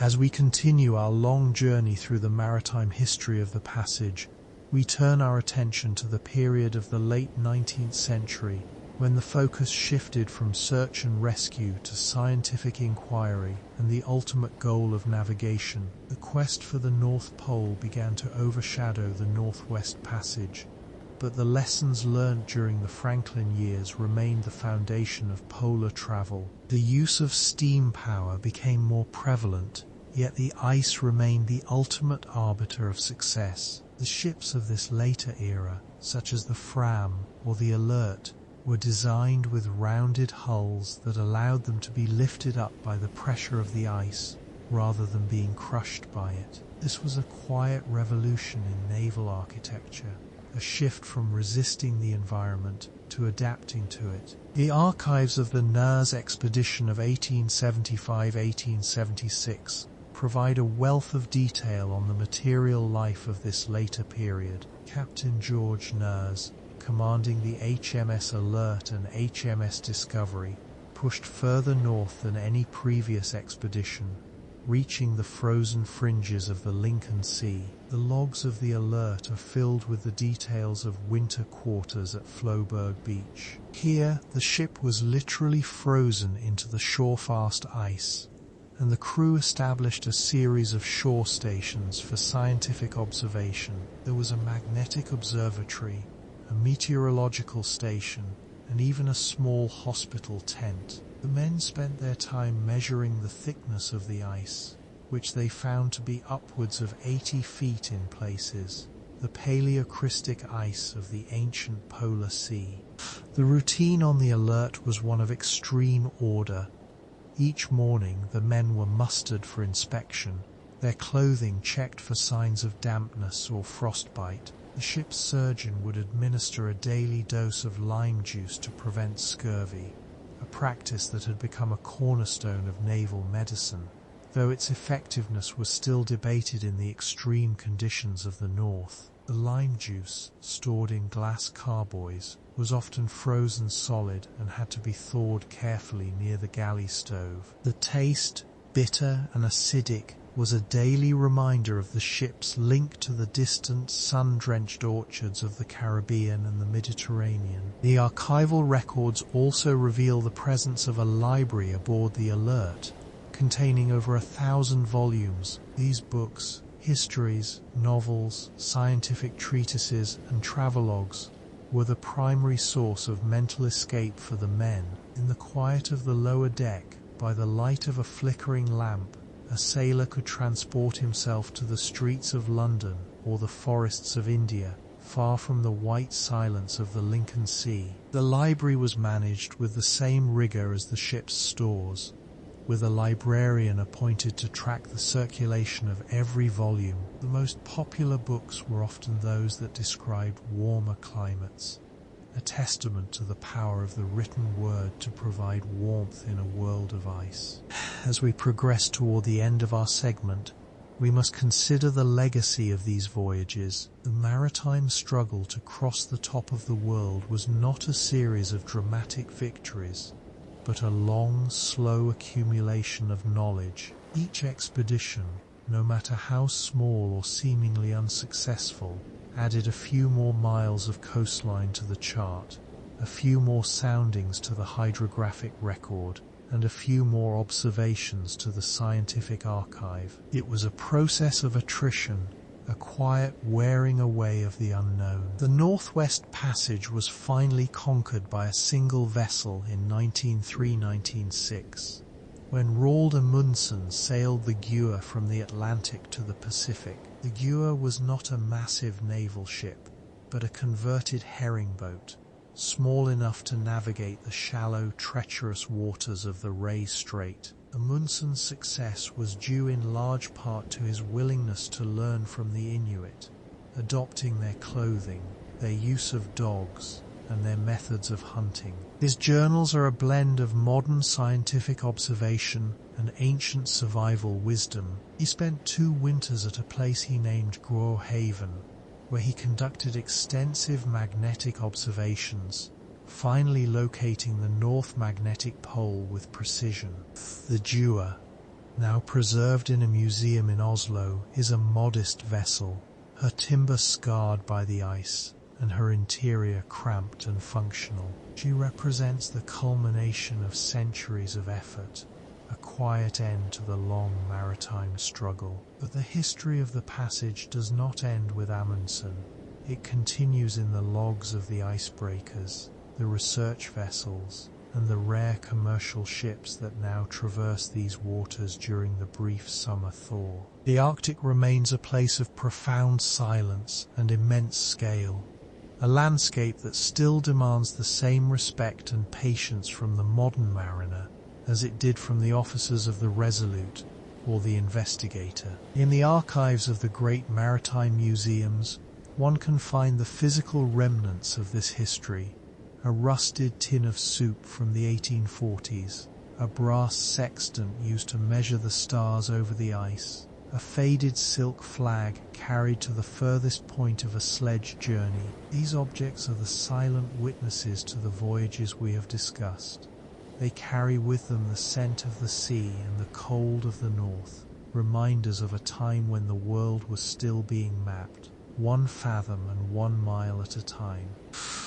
As we prepare to transition to the next segment of our Maritime Sleep Chronicle, we leave the frozen channels of the Northwest Passage and turn our gaze toward the vast, open reaches of the Pacific. But the image of the Arctic remains, a world of white on white, where the only sound is the shifting of the ice and the distant, lonely cry of a gull. The ships are long gone, their timber returned to the earth or resting on the seabed, but their stories remain etched in the logs and the charts, a timeless record of the human spirit in the most remote corners of the globe. We close the heavy covers of the 1850s journals, the paper smooth and cool beneath our fingers. The ink has long since dried, the men have long since returned to their homes, and the ice has frozen and thawed 100 times over. Yet, in the quiet of the night, we can still hear the rhythmic sound of the ship's bell, the crunch of boots on the snow, and the steady, patient ticking of the chronometer. These are the sounds of history, the quiet echoes of a maritime past that continues to drift through our dreams like a ship in the fog, seeking a harbour that is always just beyond the horizon. In the final minutes of this segment, let us reflect on the concept of the winter harbour. It was more than just a place of safety. It was a state of being. To be in winter quarters was to accept the stillness, to find meaning in the repetition of daily tasks, and to maintain a sense of purpose when the rest of the world felt infinitely distant. The men of the Franklin Search, the keepers of the Northern Lights, and the explorers of the Polar Sea all shared this experience. They lived in the pauses of history, in the long, cold intervals between the great events of the world. Theirs is a history of endurance, written in the margins of the maps, and it is here, in the quiet continuity of their labour, that we find the true essence of the Maritime Chronicle. The light of the whale oil lamp flickers and grows dim. The frost on the window pane forms intricate patterns of ferns and stars. The ship settles into the ice with a final low groan of its timbers. All is still in the high north. The watch is set, the records are closed, and the sea is at rest. We breathe in the cool, dry air of the archive, surrounded by the ghosts of the great explorers and the silent testimony of their voyages. The Northwest Passage, once a dream of commerce and a challenge to empire, is now a memory held in the frozen embrace of the world's end. We linger here for a moment longer, in the perfect silence of the polar night, before we move on to the next chapter of our journey through the timeless history of the sea. The archives tell us that even in the deepest winter, there was a sense of community. The Arctic squires, as the officers were sometimes called, maintained a rigorous social calendar. On New Year's Eve, the ships would be illuminated with lanterns, and the men would feast on whatever remained of their best provisions. There are records of toasts being drunk in the middle of a frozen wasteland, the glasses raised to the health of the Queen and the hope of a safe return.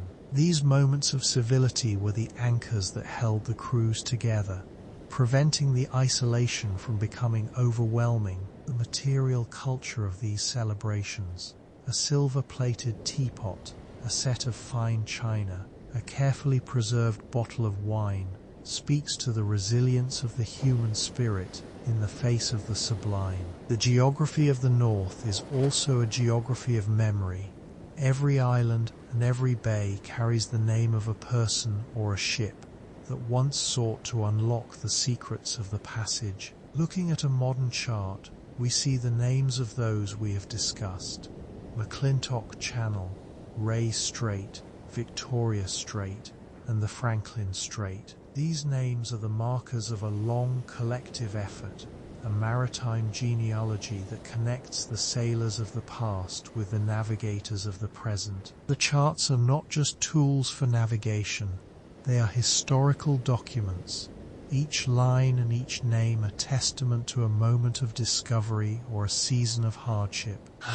As the segment draws to a close, we return to the image of the remote lighthouse, its beam cutting through the darkness of a northern storm. The light is a symbol of the enduring human presence on the edges of the world, a steady pulse in a chaotic environment, like the cairns on the Arctic islands. The lighthouse is a message to the future, a sign that someone was here, watching over the sea and the ships that passed through it. The history of the maritime world is a history of these lights, some physical, like the Fresnel lens, and some metaphorical, like the records left in the ice. Both serve to guide us through the darkness, providing a path through the long, silent reaches of the past. We leave the Arctic now, the ice closing in behind us, the stars bright and cold in the black sky. The ships of the Franklin search are finally at rest,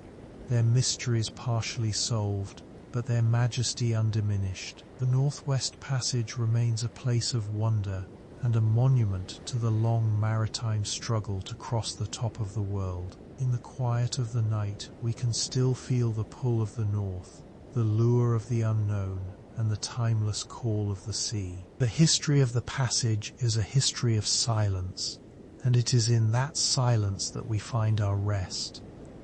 It is now the deep, quiet middle of our journey through the archives of the high latitudes, and the hour has come to turn our attention toward the long, frozen stillness of the Victorian Arctic search expeditions. We find ourselves moving away from the open swells of the North Atlantic and into the narrowing, ice-choked channels of the Canadian archipelago, where the search for Sir John Franklin's lost ships, the Erebus and the Terror, became a multi-decadal exercise in patience, meticulous surveying, and silent endurance. This segment of our chronicle considers the years between 1848 and 1859, a period when the British Admiralty dispatched dozens of vessels not merely to discover a passage, but to find traces of those who had vanished into the white periphery of the known world. We begin by considering the material reality of these winter harbours, places like Beechey Island, Dealey Island, and the frozen reaches of Melville Sound, where ships were transformed from mobile explorers into stationary, timber-walled outposts, buried under embankments of snow to preserve the precious warmth of the coal stoves within.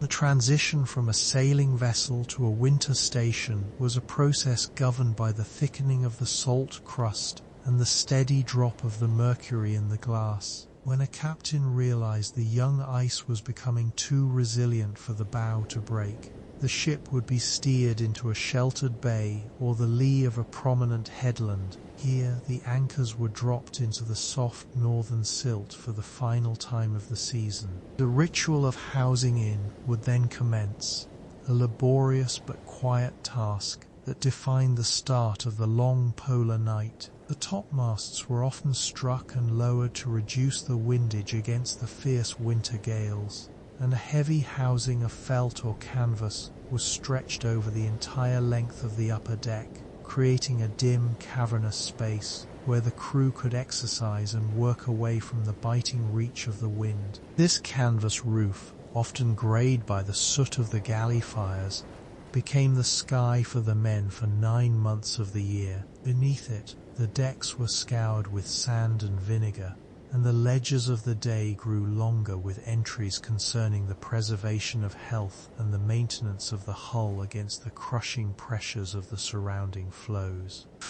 On Beechey Island, a small, desolate limestone plateau at the entrance to Wellington Channel, the silence of the landscape was profound. It was here that Franklin's expedition spent its first winter in 1845, leaving behind the 3 graves that would become a somber landmark for every subsequent search vessel. When the search expeditions arrived years later, ships like the HMS Resolute, the Assistance, and the tiny, sturdy Pioneer, they found the remnants of a highly organized naval presence, mounds of discarded meat tins, neatly stacked in pyramids, the foundations of a forge, and the deep ruts in the shingle where boats had been hauled ashore. The archival records of the Resolute, under Captain Kellett, described the island not as a place of tragedy, but as a site of intense, quiet industry. The men would spend their days collecting geological specimens or tending to the magnetic observatories set up in small snow huts a short distance from the ship. These observatories were vital.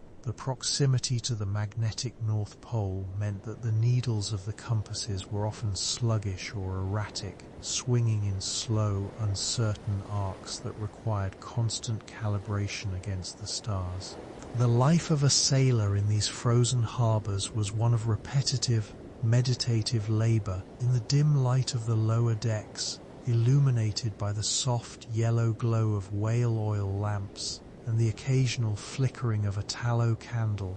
The crew would engage in tasks that kept the mind tethered to the familiar world of the south. There was the constant mending of sails, the picking of oakum, and the meticulous cleaning of the brass fittings on the sextants and chronometers. The chronometers were the heart of the ship's intellectual life, kept in padded boxes and wound at the same hour every day with a precision that bordered on the sacred mint. To lose the time was to lose one's place on the surface of the earth, for without the exact hour of Greenwich, the calculations of longitude became impossible, and the charts would remain blank and nameless. We think of the navigator, his fingers perhaps numbed by the cold, carefully entering the daily rates of the timepieces into a leather-bound log, his handwriting a steady, sloping script that defied the isolation of the Arctic winter. Beyond the ships, the landscape was a study in monochromatic permanence. The ice was not a flat plain, but a chaotic architecture of pressure ridges and hummocks, some rising 20 feet into the air, frozen in mid-heave. The search parties, led by officers like Francis Leopold McClintock, would venture out from the ships on sledging journeys that lasted for months. These were expeditions of extreme silence, where the only sounds were the crunch of the runners on the dry, granular snow and the rhythmic breathing of the men in the traces. They carried with them heavy wooden sledges laden with pemmican, biscuit, tea and chocolate, along with the essential tools of the surveyor, the lead line, the theodolite, and the artificial horizon, a tray of mercury used to reflect the sun or stars when the natural horizon was obscured by frost smoke. They mapped thousands of miles of coastline, naming capes and inlets after Admiralty officials, wives and benefactors, filling in the jagged outlines of Prince of Wales Island and the Boothia Peninsula. Each name on the chart represents a week of hauling, a night spent in a damp buffalo skin sleeping bag, and a quiet observation taken under a pale, unmoving sun. In the year 1852, the HMS Resolute was forced to winter at Dealey Island, off the coast of Melville Island. Here the crew constructed a substantial stone storehouse, which they named Sailor's Home. It was built of local sandstone, its walls 3 feet thick, intended to serve as a refuge for any survivors of the Franklin expedition who might pass that way. Inside they cached thousands of pounds of provisions, tins of boiled beef, bags of flour, and canisters of tea, all carefully inventoried in the ship's ledgers. To walk through the ruins of such a site today, or to read the cargo manifests in the archives, is to understand the immense scale of the Victorian effort. There is a specific quietude in the list of supplies, the mundane reality of survival recorded in the neat columns of a clerk. 144 bottles of lime juice to ward off the scurvy, 68 gallons of rum, 300 weight of ship's biscuit, baked in the ovens of Deptford and carried across the Atlantic to rest in a stone hut on a nameless Arctic shore. The weather during these winters was a constant presence, recorded with the dispassionate accuracy of the Royal Navy. The logbooks are filled with entries regarding the aurora borealis, described not as a spectacle, but as a meteorological phenomenon to be timed and measured. They noted the shifting colors, the pale greens, the hints of violet, and the way the light seemed to shimmer like the folds of a heavy silk curtain. They recorded the parhelia, or sundogs, where the refraction of ice crystals in the air created multiple images of the sun, a celestial geometry that must have seemed both beautiful and unsettling to the watchers on deck. The temperature was measured every 2 hours, the thermometer often sinking to 40 or 50 degrees below zero. In such cold, the very timber of the ship would contract, producing loud, startling cracks that echoed through the quiet cabins like pistol shots,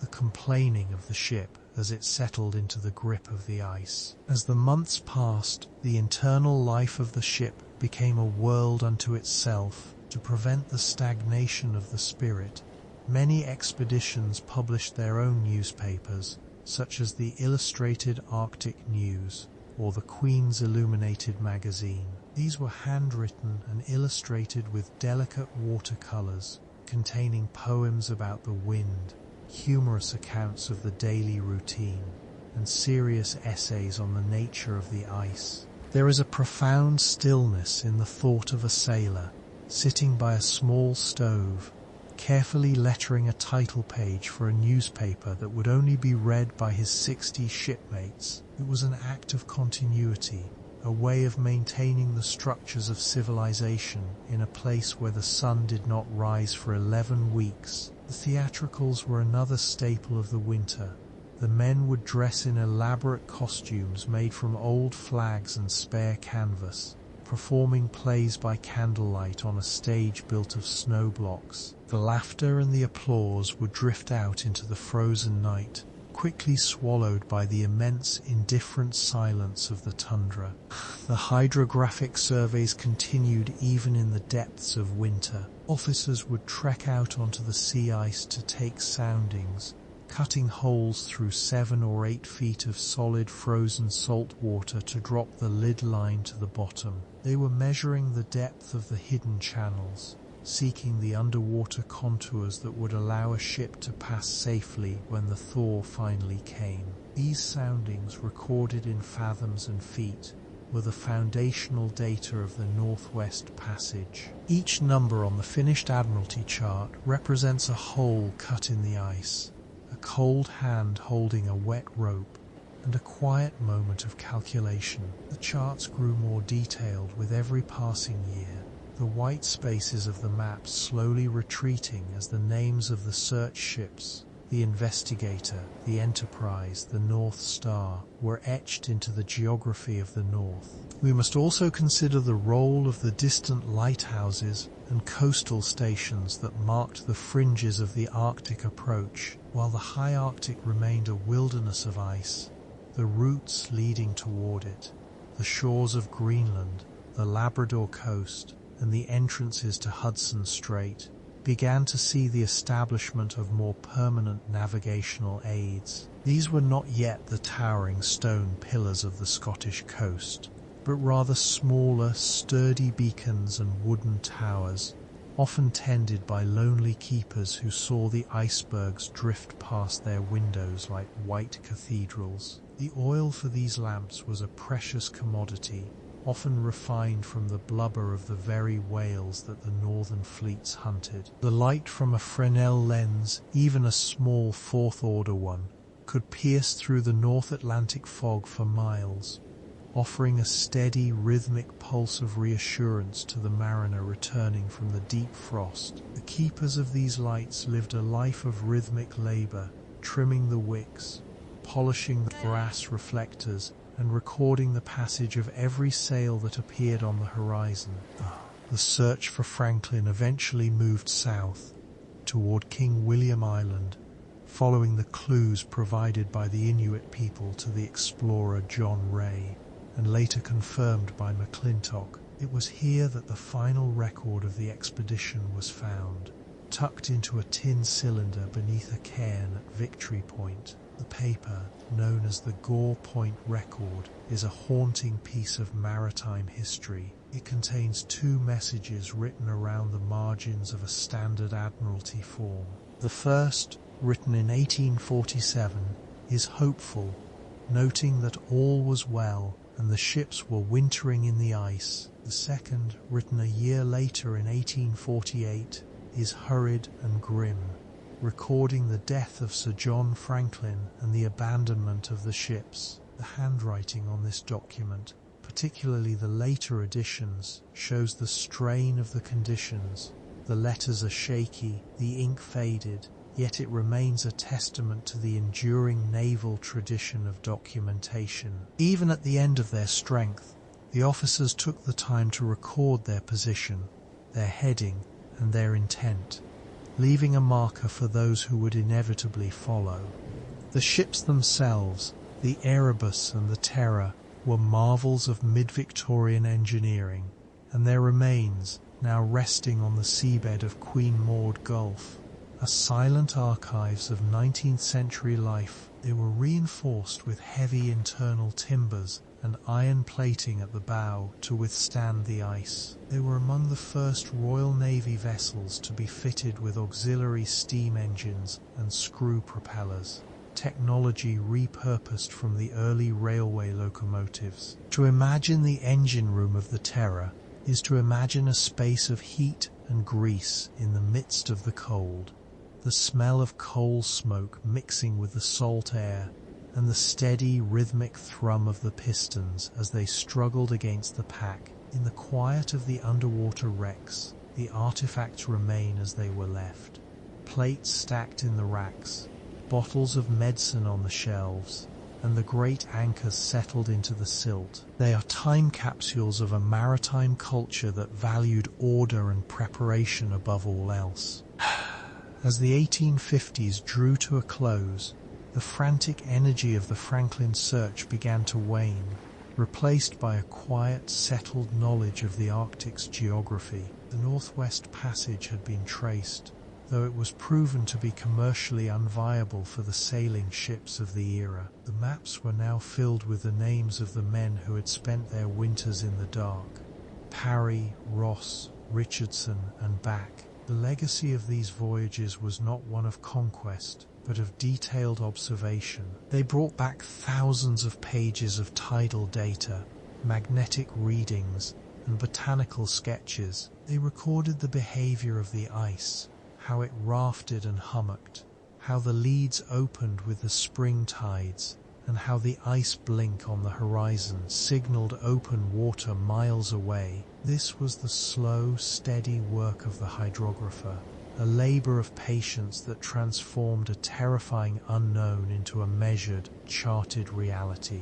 In the late evening hours of our archival journey, we might imagine the return of one of these search ships to the familiar waters of the English Channel. The transition from the silent, white world of the north to the green, bustling coasts of the south must have been a profound shock to the senses. The smell of damp earth and blooming gorse, the sound of birds that were not gulls or skuas, and the sight of hundreds of lights flickering along the shore. The ship, scarred by the ice and weathered by the salt, would glide past the great Eddystone Light or the beacons of the North Foreland, her crew standing on the decks they had spent years scrubbing and housing in. They brought with them the logs and the charts, the final products of their long isolation. These documents would be taken to the hydrographic office, where they would be transcribed, engraved onto copper plates, and printed for the use of all mariners.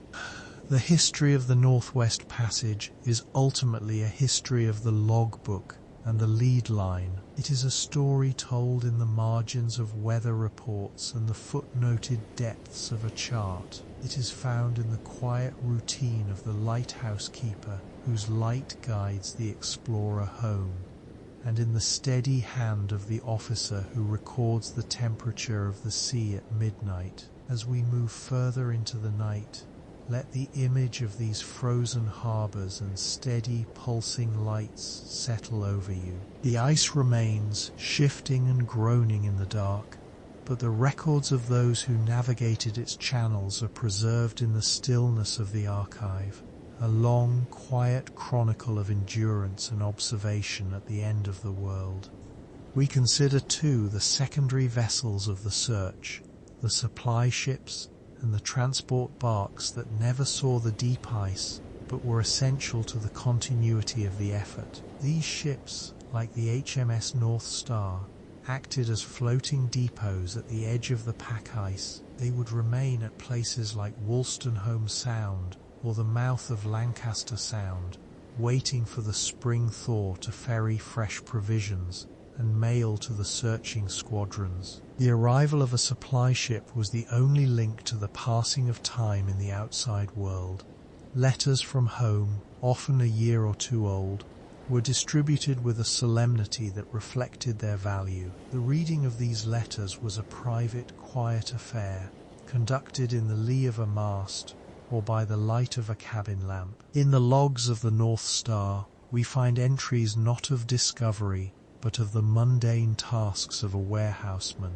Issued 6 casks of salt pork to the sledge parties, shifted ballast to trim the head, mended the mainstays. This was the infrastructure of exploration, the uncelebrated labor that allowed the more famous names to press further into the white.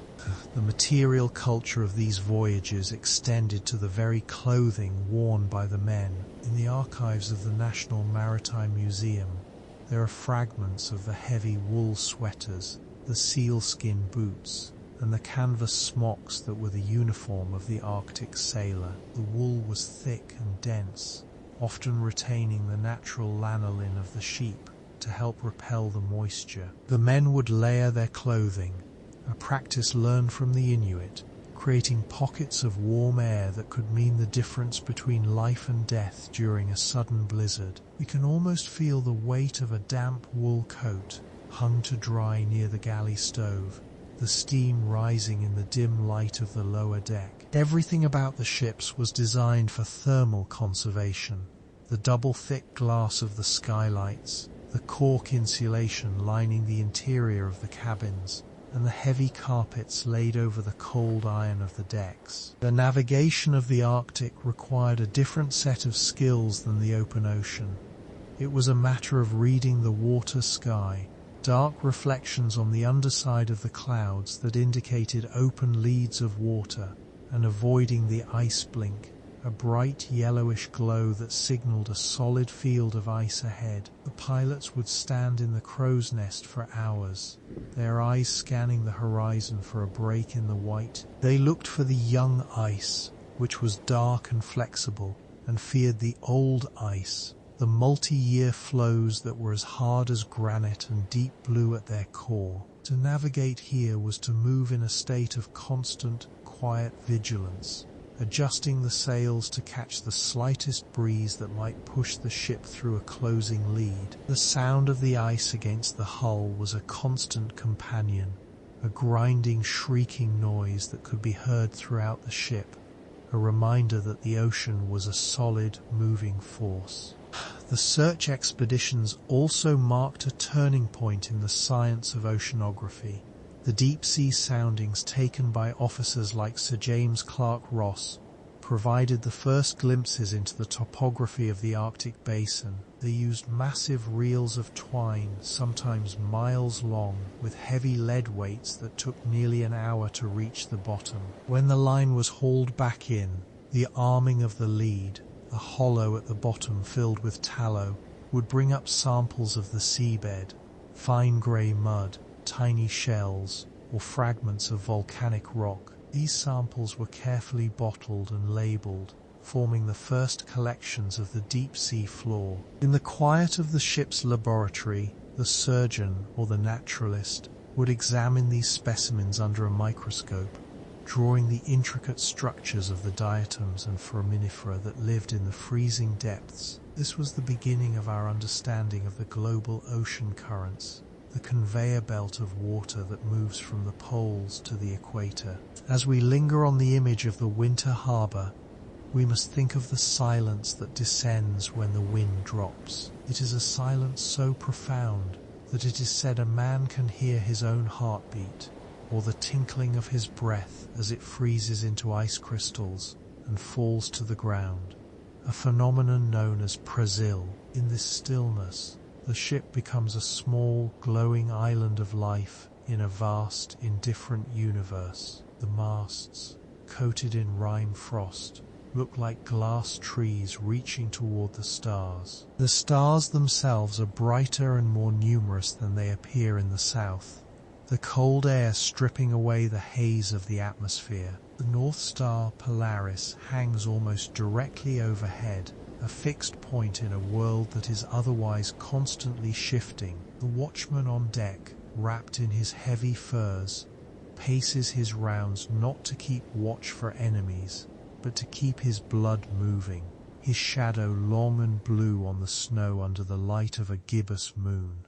The legacy of the Franklin search is found in the meticulous charts that we still use as the basis for modern navigation in the north. The names of the ships and the men are etched into the capes, the bays and the straits. There is a quiet dignity in the way these names are laid out on the map, a testament to a generation of mariners who saw the Arctic not as a place to be conquered, but as a place to be understood. The search for the lost was, in many ways, a search for the limits of human endurance and the precision of maritime science. It was a period of history defined by the slow turning of the seasons, the steady recording of the barometric pressure, and the patient wait for the ice to break. In the later years of the 19th century, as steam power became more reliable and the design of icebreakers more sophisticated, the Arctic began to open up. But the era of the great winter harbours,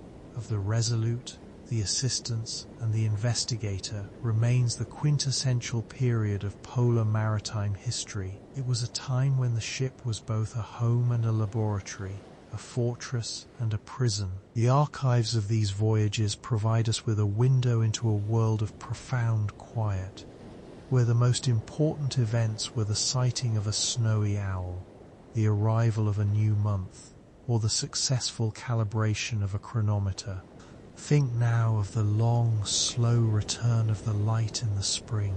It begins as a faint, pale glow on the southern horizon, a false dawn that lasts for only a few minutes. Day by day the glow lingers longer, turning from grey to shell pink to a brilliant cold gold. The men would climb the rigging to catch the first glimpse of the sun's rim as it cleared the horizon for the first time in months. There were no cheers, only a quiet sense of relief and the knowledge that the season of sledging and surveying was about to begin again. The snow embankments around the ship would start to shrink, the ice would begin to develop long dark cracks, and the sound of running water, the first sign of the thaw, would be heard trickling down the limestone cliffs of Beechey Island. Our segment concludes as the ships prepare to weigh anchor and leave their winter quarters.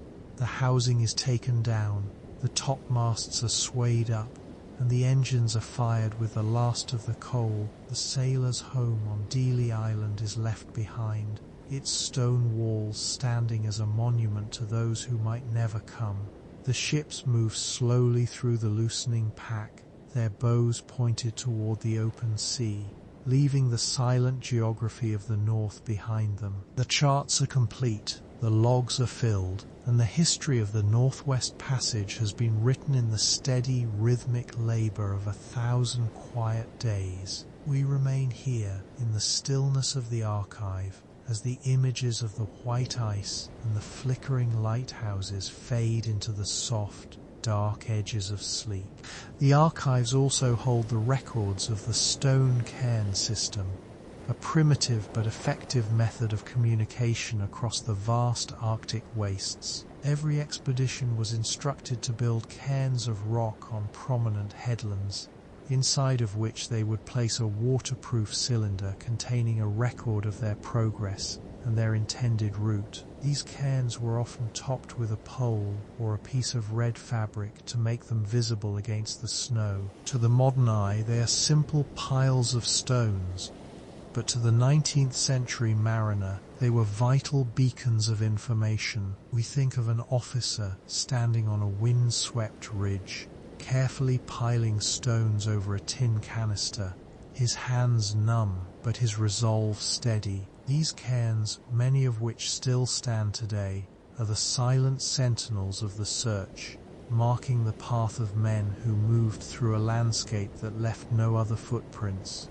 The search for the Northwest Passage was also a study in the chemistry of the sea. The early expeditions carried rudimentary kits for testing the salinity of the water at various depths, noting how the fresh water from melting icebergs sat in a lens atop the heavier salt water of the deep. They collected samples of red snow, a phenomenon caused by algae, and carefully pressed Arctic poppies and saxifrage into the pages of their journals. These botanical and chemical observations were not merely hobbies, they were part of a comprehensive effort to document the natural world in all its forms. The Victorian mind sought to categorize the universe, and the Arctic, for all its harshness, was a fertile ground for this endeavor. The quietude of the ship's cabin was often the setting for hours of microscopic study, the only sound the scratching of a quill pen or the hiss of a spirit lamp. Even the provisioning of the ships was a matter of intense historical detail. The transition from salt beef and hardtack to canned meats and vegetables was a major technological shift, though one that was fraught with difficulty. The early canning processes were sometimes flawed, leading to the lead poisoning that some historians believe contributed to the downfall of the Franklin expedition. In the ledger of the HMS Investigator, we find meticulous records of the opening of every tin, noting the quality of the contents, the state of the seal, and the manufacturer's mark. This level of detail was necessary for the survival of the crew, but it also provides us with a granular look at the industrial history of the period. The tins themselves, often found discarded in neat rows at winter campsites, are artifacts of a world that was beginning to master the preservation of time and sustenance. As we consider the long arc of these voyages, we see a pattern of quiet continuity. One expedition built upon the findings of the last, using the same charts, the same methods, and often the same ships. The HMS Enterprise and the HMS Investigator, for instance, spent years in the ice, their crews becoming the most experienced polar travelers in the world. They learnt the rhythms of the Arctic, the way the barometric pressure would drop before a blizzard, the way the ice would sing before it started to move, and the way the shadows of the mountains would stretch across the frozen channels in the late afternoon. This accumulated knowledge was the true legacy of the search, a body of maritime wisdom that would eventually allow for the successful navigation of the passage by Roald Amundsen decades later. The quiet of the Arctic night is reflected in the final entries of many of these journals. As the ships reached the limits of their coal and their provisions, the tone of the writing often shifted from the technical to the contemplative. They wrote of the beauty of the ice, the color of the sky at twilight, and the sense of being at the very edge of the world. There is a passage in the log of a search officer that describes the sight of a single small bird, a snow bunting, landing on the deck of the ship in the middle of a vast ice field. He describes the bird's song as the sweetest sound he had ever heard, a tiny thread of life in a world of white and blue. This moment of quiet observation captures the essence of the maritime sleep history we are exploring, a world where the small and the mundane become profound in the face of the infinite. The lighthouses that now dot the northern coasts are the descendants of these early beacons and cairns, from the rugged shores of Newfoundland to the remote outposts of the Aleutians.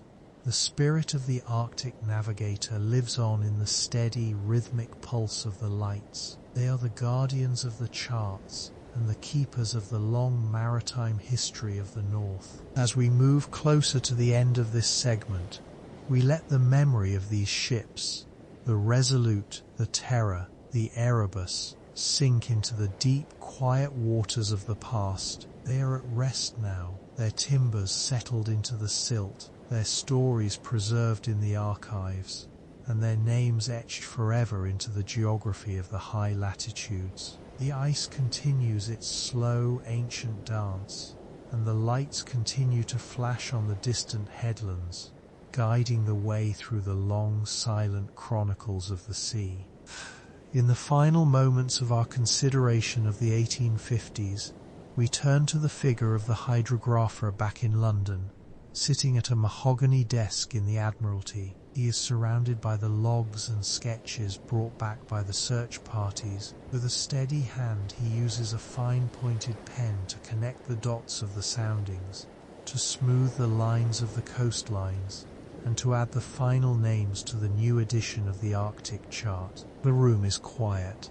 The only sound, the ticking of a long case clock and the rustle of parchment.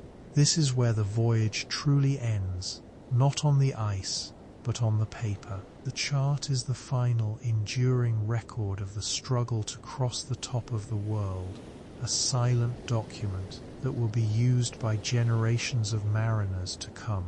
It is a map of patience, a map of endurance, and a map of the long, quiet history of the Northwest Passage. The year is 1850, and the Arctic autumn is descending with a heavy, leaden finality over the waters of Wellington Channel. We find ourselves positioned, in our mind's eye, upon the timber decks of the HMS Resolute and the HMS Assistance, two vessels of the British Admiralty that have come to rest in the vicinity of Beechey Island. The air is thinning, the humidity of the southern latitudes replaced by a dry, crystalline cold that settles into the grain of the oak planks and the fibres of the hempen rope. Here, at the gateway to the deeper mysteries of the Northwest Passage, the search for Sir John Franklin has transitioned from a summer of frantic scanning of the horizon into the slow, rhythmic endurance of an Arctic wintering. The ships are no longer moving through the water.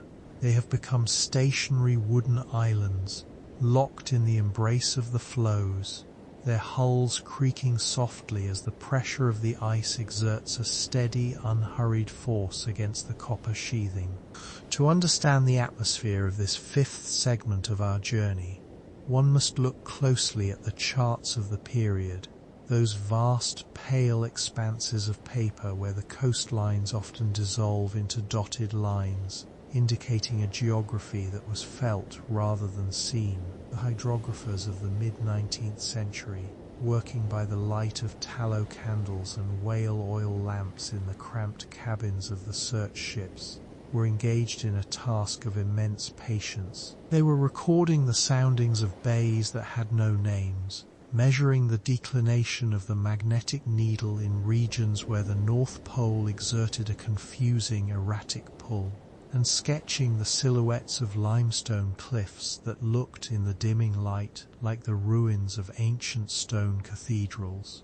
The work was precise, requiring the steady hand of a man who had spent decades mastering the sextant and the artificial horizon, even as the temperature in the cabin dropped low enough to freeze the ink in its well. On Beechey Island, the historical record provides us with a somber point of rest. It was here that the first definitive traces of Franklin's 1845 expedition were discovered, the remains of a winter camp, a garden of stunted plants carefully arranged in the permafrost, and the 3 headstones of sailors who had succumbed to the first winter. The names carved into the wood, John Torrington, William Brain, and John Hartnell, serve as silent sentinels in this narrative. The searchers, led by Captain Horatio Austin and Captain Erasmus Ommaney, moved across this landscape with a profound sense of archival duty. They did not merely look for survivors,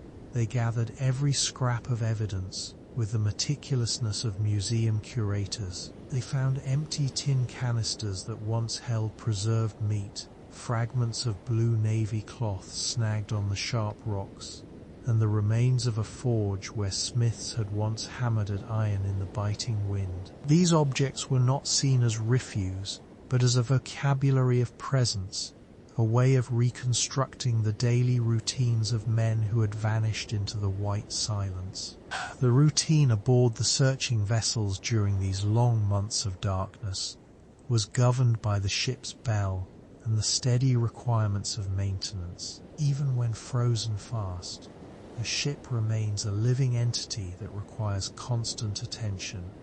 The crews would rise in the dimness of the lower decks, the air thick with the scent of damp wool, wood smoke, and the lingering aroma of salt pork. The heating of the ship was managed by Sylvester's apparatus, a primitive but functional system of flues that attempted to circulate warm air from a central stove.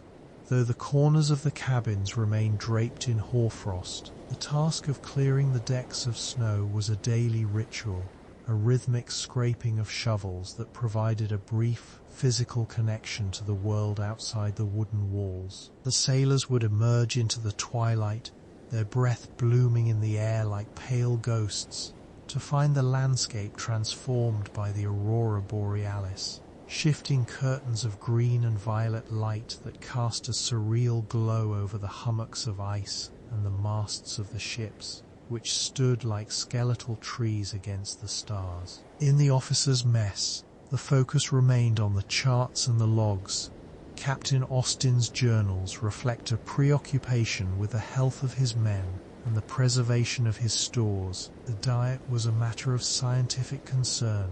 The Admiralty had provided lemon juice in large stone jars encased in wicker to ward off the scurvy that had plagued so many previous voyages. There were also canisters of pemmican, a dense mixture of dried meat and fat, and the experimental preserved meats that were, unbeknownst to them, sometimes tainted by the lead solder used to seal the tins. This material culture of the Arctic search is a study in the limits of Victorian technology. We see it in the heavy, multi-layered clothing, the flannel shirts, the pilot cloth jackets, and the outer skins of sealskin or canvas rubbed with oil to make them windproof. We see it in the specialized sledges, constructed of ash and hickory, designed to be hauled by men across the broken terrain of the pack ice in search of some sign, some message left in a cairn of stones. The cairns themselves are essential features of this maritime history. A cairn is more than just a pile of rocks. It is a repository of intent on the desolate points of Cape Walker or the shores of Cornwallis Island. The searchers would labor for hours to pile stones into a recognizable pillar, topped with a wooden stave. Inside, in a sealed copper cylinder or a heavy glass bottle, they would leave a record of their position, their health, and their intended route. These messages were the only form of long-distance communication available in the high Arctic, a slow-motion dialogue between expeditions that might be separated by years of time and hundreds of miles of ice. To find a cairn was to find a voice in the wilderness. Yet so often when the searchers dismantled the stones, they found only the records they themselves had left months before, or perhaps a blank space where a message should have been. As the winter deepened into January and February, the sun remained below the horizon, and the world was reduced to a palette of greys, blues and blacks. This is the period of the great Arctic stillness, when the wind occasionally drops, and the only sound is the deep, resonant cracking of the ice, a sound like distant cannon fire, echoing across the frozen expanses of Barrow Strait. The ships were housed over with heavy wadmill tilts, large canvas coverings that stretched from the mainmast to the railings, creating a sheltered space on deck where the men could exercise in relative protection from the gales. Here, under the canvas, they would walk in circles for hours, a treading of the mill that kept the blood flowing and the mind occupied. There were shipboard theatricals, the publication of handwritten newspapers like the Aurora Borealis, and the teaching of reading and writing to the younger seamen, a quiet, educational continuity that sought to bridge the gap between the frozen north and the libraries of London. The mention of libraries brings us to the intellectual life of the search. Many of the officers were amateur naturalists, tasked by the Royal Society to collect specimens of the Arctic flora and fauna. In the drawers of their cabins, one might find the pressed remains of the Arctic poppy, its yellow petals preserved like parchment, or the taxidermied skin of an ivory gull. They recorded the arrival and departure of the snow bunting, the habits of the Arctic fox that scavenged near the ships, and the immense slow movements of the bowhead whales in the leads of open water that appeared briefly in the spring. This was a process of mapping not just the geography, but the very biology of the high latitudes. Every observation was an entry in a ledger that would eventually find its way back to the archives of the Admiralty, contributing to a vast collective understanding of a world that seemed, at times, to exist outside of human time. Beyond the immediate vicinity of the ships, the landscape was a labyrinth of ice. The searchers categorized it with a poet's eye and a navigator's precision. There was pancake ice forming in the late summer, young ice that could still be broken by a stout prow, hummocky ice piled high by the pressure of the currents, and the formidable paleocrystic ice, the ancient thick floes that had survived many summers and held the hardness of granite. To navigate this terrain required a constant reading of the sky, the water sky. A dark, low-hanging cloud indicated open water in the distance, while the ice blink, a bright white glare on the underside of the clouds, warned of unbroken fields of ice ahead. The sailors became experts in these atmospheric signals, their eyes adjusting to the subtle shifts in light that meant the difference between a successful passage and being beset for another year. In the broader context of maritime history, the Franklin search expeditions represented a peak of naval organization. At one point, over a dozen ships were scattered across the Arctic archipelago, from the Davis Strait in the east to the Bering Strait in the west. There was the HMS Investigator under Robert McClure, which would eventually become the first ship to navigate the Northwest Passage from the west, though McClure and his men would have to abandon their vessel in the ice of Mersey Bay and be rescued by sledging parties from the east. The Investigator's story is one of profound isolation. For 3 years the ship remained trapped in a single bay on Banks Island. The logs from this period describe a world that had shrunk to the size of a single hull. The men spent their days hunting for muskoxen to supplement their dwindling rations, their boots worn to shreds, their hopes pinned on the possibility of a relief ship that seemed increasingly unlikely. The eventual meeting between McClure's men and the party from the HMS Resolute on the ice is one of the most quiet yet significant moments in polar history, a bridge formed by human endurance across the gap that had separated the two sides of the continent for centuries. The HMS Resolute itself has a storied history that mirrors the unpredictable nature of the Arctic. In 1854, the ship was abandoned in the ice of Melville Sound, her hatches barred and her equipment left in good order, as the crews retreated to the safety of the remaining vessels. For over a year, the Resolute drifted alone, unmanned, a ghost ship moving with the slow, clockwise rotation of the Beaufort Gyre. She was eventually discovered nearly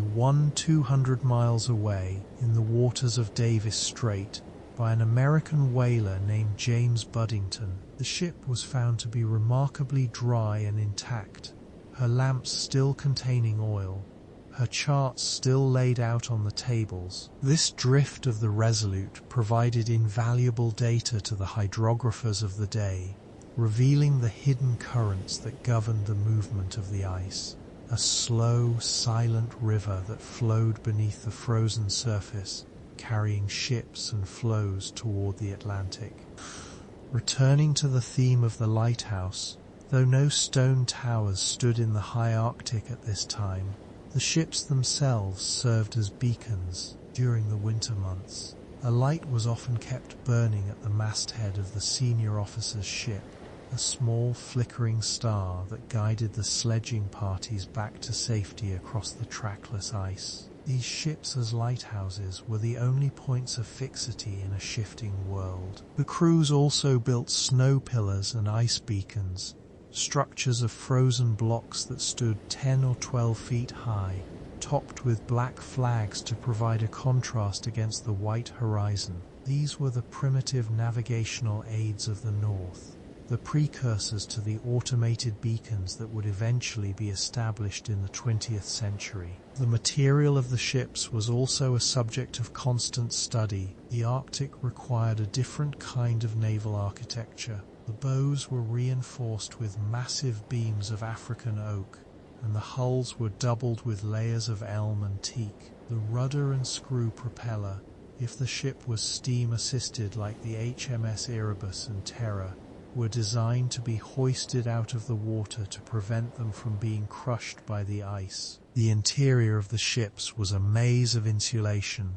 Cork, felt, and even layers of sawdust were used to trap heat. Yet, despite these precautions, the moisture from the men's breath would condense on the cold iron bolts and drip down the walls, a phenomenon known as the sweating of the beams. This persistent dampness was a constant companion, a reminder of the thin margin between the managed environment of the cabin and the indifferent cold of the exterior.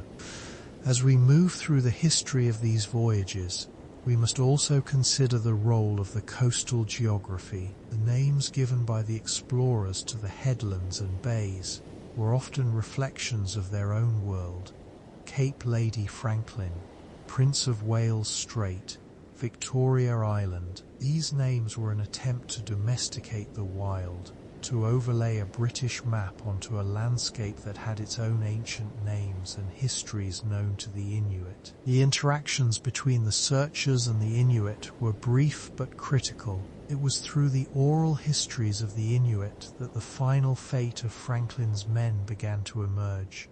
Stories of white men seen walking south toward the Great Fish River, hauling a boat on a sledge, their faces blackened by the wind and their strength failing. These accounts, gathered by John Ray of the Hudson's Bay Company, provided the final tragic pieces of the puzzle, though they were initially met with skepticism by the Admiralty in London. The search for Franklin, while unsuccessful in its primary goal of rescue, became the greatest single driver of Arctic cartography in history. By the 1860s, the map of the northern reaches of the continent was no longer a series of disconnected fragments. It was a cohesive whole, a testament to the thousands of miles traveled by foot, sledge, and boat. The hydrographic charts were filled with soundings.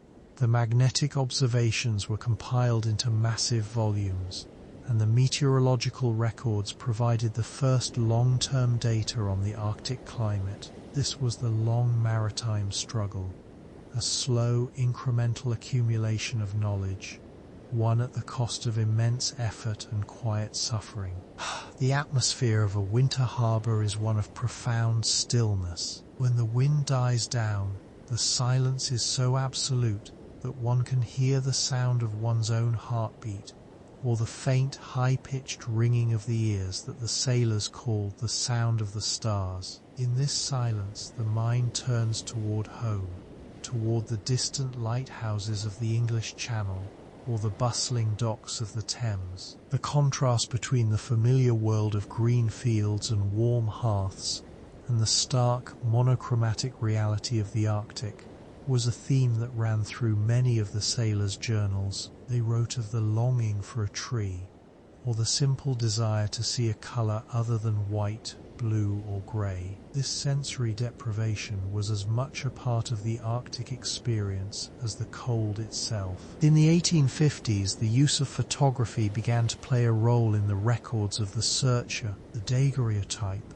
and the later wet collodion process allowed for the first visual documents of the Arctic, images of the ships locked in the ice, the grave markers at Beechey Island, and the faces of the officers and men. These photographs, often faded and scratched by time, provide a hauntingly direct connection to the past. We see the heavy woolens, the bearded faces, the eyes that have looked out over the ice for years. These images are the visual equivalent of the logs and charts, capturing a moment in time with a stillness that matches the landscape itself. The provisioning of these expeditions was a feat of Victorian logistics. In the holds of a ship like the HMS Resolute, one would find thousands of pounds of biscuit stored in iron-bound casks, barrels of salt beef and pork, huge quantities of flour, peas and chocolate, and the aforementioned lemon juice. There were also specialized items, soup and bouilli in tins, concentrated essence of beef, and even small amounts of wine and brandy for medicinal use. The management of these stores was a constant task for the ship's steward, who had to account for every ounce to ensure the crew's survival through a potential second or third winter. The empty tins, once discarded, became landmarks in themselves, mounds of rusted iron that would be discovered by later explorers, marking the sites of former winter quarters. As the spring thaw approached, a process that was often agonizingly slow, the work shifted toward preparing the ships for the breakup. This was a time of both hope and danger. The ice would begin to crack and shift, creating leads of open water that might allow a ship to advance a few miles, only to have the ice close in again with renewed force. The crews would use ice saws, massive blades 16 or 18 feet long, operated by a tripod and a team of men, to cut channels toward the open sea. They would also use ice powder, early forms of explosives, to blast away the most stubborn floes. The sound of these explosions, muffled by the fog, signaled the beginning of the summer campaigning season, a brief window of a few weeks when the Northwest Passage might, perhaps, be forced. The hydrographic survey of the era was not just about water depths. It was also about the nature of the seabed, using a lead line, a long rope with a lead weight at the end. The sailors would not only measure the depth, but also bring up a sample of the bottom. The hollowed-out base of the lead was filled with arming, usually tallow or grease, which would catch fragments of sand, shell, or mud. These samples were carefully recorded on the charts. Fine grey sand, tenacious mud, broken shells. This information was vital for anchoring and for understanding the geological history of the region. It was another layer of detail in the archival reconstruction of the Arctic world, a way of knowing what lay beneath the ice and the dark, cold water. The ships of the Franklin Search were also floating laboratories for the study of terrestrial magnetism. The North Magnetic Pole had been located by James Clark Ross in 1831 on the Boothia Peninsula, but its position was known to be shifting. The search ships carried sophisticated magnetometers and dip circles, instruments made of brass and silver that were housed in special non-magnetic observatories built on the ice, far from the iron of the ship. Here, in the biting cold, an officer would sit for hours, recording the minute oscillations of a suspended needle. This data was sent back to General Edward Sabine in London, who was compiling a global map of the Earth's magnetic field. This work, though seemingly disconnected from the search for missing men, was part of the same impulse, to bring the entire world into the light of scientific understanding. The transition from segment to segment in this history is like the movement of the tides, slow, inevitable, and barely perceptible. We move from the deck of a ship to the surface of a chart, from the interior of a cairn to the depths of a frozen bay. Each detail, the scent of the colza oil in the lamps, the texture of the hand-laid paper of the logs, the weight of the silver medals struck by the Royal Geographical Society, serves to ground us in a specific historical moment. The Northwest Passage was not just a geographic goal, It was a theatre of human persistence, a place where the maritime traditions of the 19th century were tested against the most extreme conditions on Earth. In the quiet hours of the Arctic night, the ship's chronometers would continue their steady ticking, a mechanical heartbeat that linked the expedition to the prime meridian at Greenwich. These timepieces, mounted in gimbals to protect them from the ship's motion, were the keys to determining longitude. Their winding was a sacred duty, performed at the same time every day by the master or the second master. Even in the depths of the ice, where time seemed to have lost its meaning, the chronometers maintained the rhythm of the modern world. They were symbols of the order and precision that the British Admiralty brought to the chaos of the Arctic, a belief that through careful measurement and diligent recording, even the most remote and hostile environments could be mastered. The history of the search is also a history of the ships that did not return. The HMS Breadalbane, a transport ship carrying supplies for the searchers, was crushed by the ice near Beechey Island in 1853. She sank in 15 minutes, her masts disappearing beneath the floes as the crew scrambled onto the ice. The wreck remained lost for over a century, preserved in the cold, dark water, a perfectly intact time capsule of the era. The discovery of such wrecks in recent decades has added new chapters to the archival record, allowing us to see the very items, the crates of lime juice, the spare spars, the sailors' boots, that were documented in the manifests of the 1850s. As we conclude this segment of our maritime sleep journey, we remain in the company of these frozen ships. The light is beginning to return to the Arctic, a pale, horizontal glow that illuminates the ridges of the pressure ice. The searchers are preparing their sledges for another season of exploration, their plans laid out on the charts with the quiet confidence of men who have endured the winter. The Northwest Passage remains elusive, a maze of islands and ice that has yet to be fully threaded. But the work continues. The recording of the tides, the sketching of the coastlines, the piling of stones into cairns that will stand for centuries. This is the enduring legacy of the Franklin search, a map of a world that was once unknown, now rendered in the fine, certain lines of the hydrographer's art.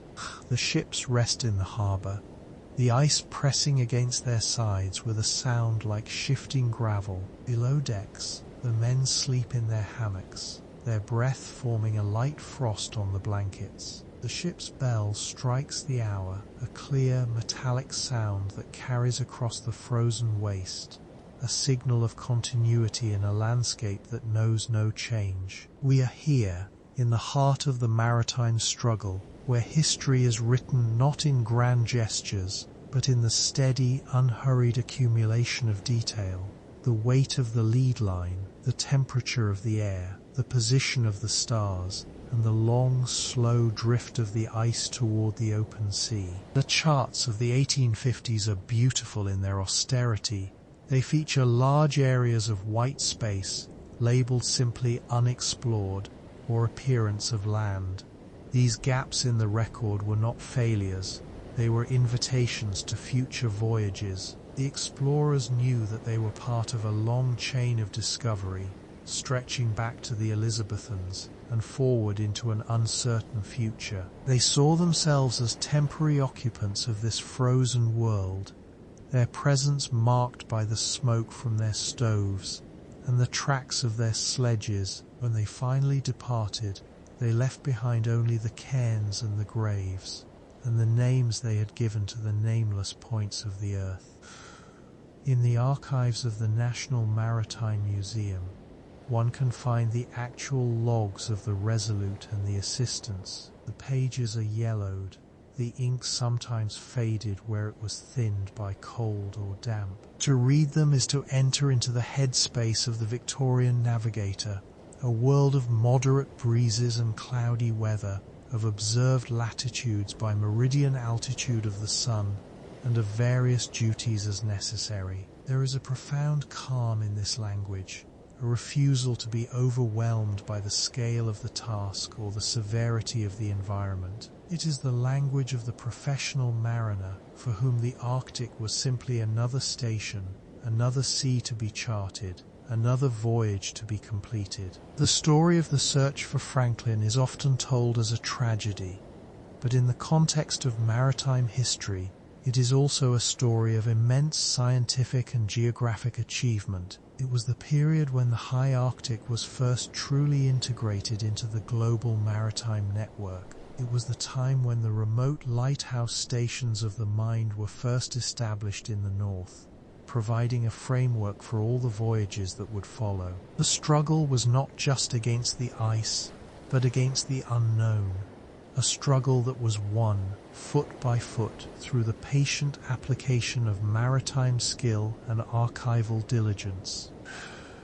The air in the cabin is still. The candle flickers, casting long shadows across the charts. The instruments are polished and ready for the morning's observations. Outside, the world is a vast, silent expanse of blue and white, waiting for the return of the sun. We are at peace in this frozen harbour, surrounded by the history of those who came before us, and the quiet, rhythmic endurance of the ships. The journey through the Northwest Passage is far from over, but for now, there is only the stillness of the winter, the steady ticking of the chronometer, and the long, unhurried memory of the sea. As we look toward the final segment of our history, we carry with us these details: the scent of the salt-crusted timber, the chill of the brass sextant, the sight of the aurora over the masts, and the knowledge that every line on the chart represents a day of labor and a night of rest in the high Arctic. The maritime sleep chronicles continue, drifting like the Resolute through the currents of time, always returning to the quiet continuity of the voyage and the timeless history of the top of the world.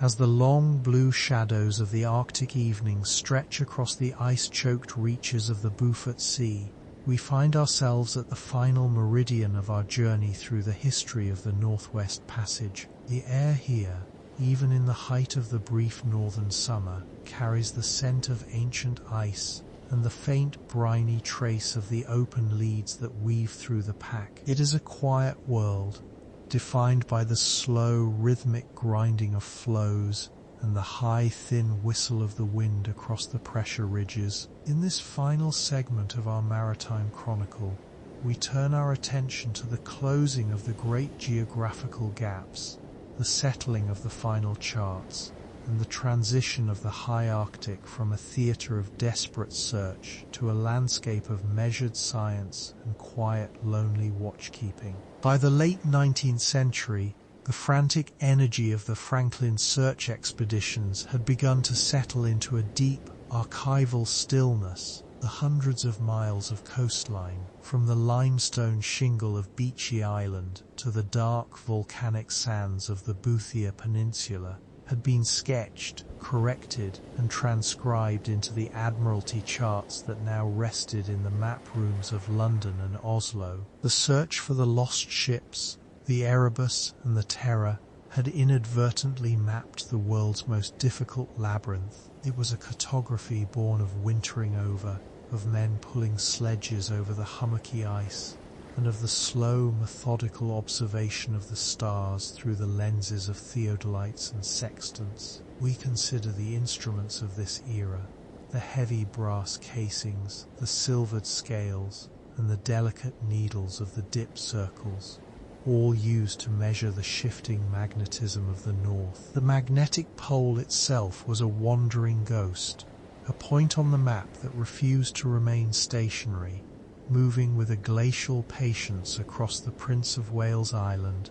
and into the sea beyond. In these latitudes, the concept of time begins to stretch and thin. The maritime logs of the late 1800s reflect a routine that was dictated entirely by the thickness of the ice and the clarity of the atmosphere. On board vessels such as the Gua, the small 47-ton herring boat in which Roald Amundsen would eventually navigate the passage, The atmosphere was one of quiet, domestic industry. We can visualize the interior of such a ship during a 3-year wintering. The small stove burning coal and drift timber, the smell of damp wool drying near the flue, and the stacks of books, navigation tables, histories, and scientific treatises that provided the only intellectual landscape for the crew. The Gua was a vessel of modest proportions, built of oak with a thick sheathing of ice skin, and her success lay not in her power, but in her ability to mimic the movements of the ice itself, to yield where the great iron-hulled steamers of the past had attempted to shatter. Amundsen's journey, which concluded the quest for the passage between 1903 and 1906, was a triumph of the slow and the small. His wintering at Gua Haven on the southeastern coast of King William Island represents a pinnacle of Arctic maritime patience. Here the crew spent 2 years conducting magnetic observations, living in a state of quiet symbiosis with the land. The logs from Gua Haven record the daily readings of the thermometer, the barometric pressure, and the strength of the wind. There was a profound stillness to this work. The men built small stone huts for their instruments, ensuring they were far enough from the ship's iron to avoid magnetic interference. Inside these huts, by the light of a small oil lamp, the observers would watch the needles of the magnetometers for hours, recording the subtle pulses of the Earth's magnetic field. It was a task that required a temperament suited to the Arctic, a capacity for silence, and a willingness to exist within the slow circular transit of the polar seasons. As we move further into the 20th century, the maritime history of the North begins to incorporate the first distant outposts of permanent navigation. While the Northwest Passage remained too treacherous for regular commercial traffic, the fringes of the Arctic saw the establishment of the northernmost lighthouse stations. These were not the towering stone pillars of the Atlantic coast, but rugged utilitarian structures built to withstand the heave of the permafrost and the scouring of the wind. We think of the stations at the entrance to the Hudson Strait, or the lonely lights of the Aleutian Chain, where the Fresnel lenses, crafted with the same precision as those in the English Channel, turned their steady beams over the grey, churning waters of the Bering Sea. The maintenance of these lights was a labour of extreme isolation. The lighthouse keepers were the final sentinels of the passage, men who understood the language of the fog and the specific, crystalline quality of the light that precedes a heavy snowfall.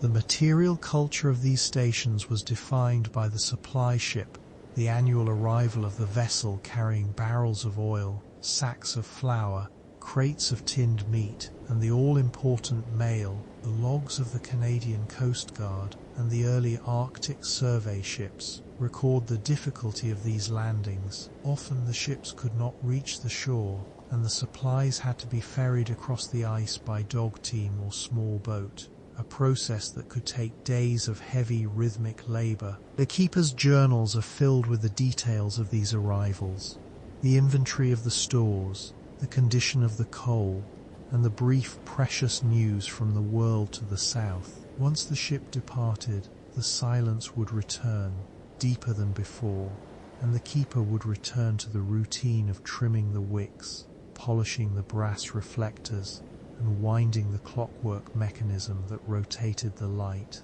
The geography of the passage is a geography of names that honor the persistence of these early mariners. We have the Parry Channel, the McClintock Channel, and the Queen Elizabeth Islands, a nomenclature of frozen water and barren rock. But beneath these names lies the physical reality of the Arctic maritime environment. The seabed itself was a mystery for centuries, only gradually revealed through the slow process of lid-line sounding. A sailor would stand on the chains of a ship, swinging a lead weight attached to a marked line, feeling for the moment the weight touched the bottom. In the Arctic, this was a freezing task.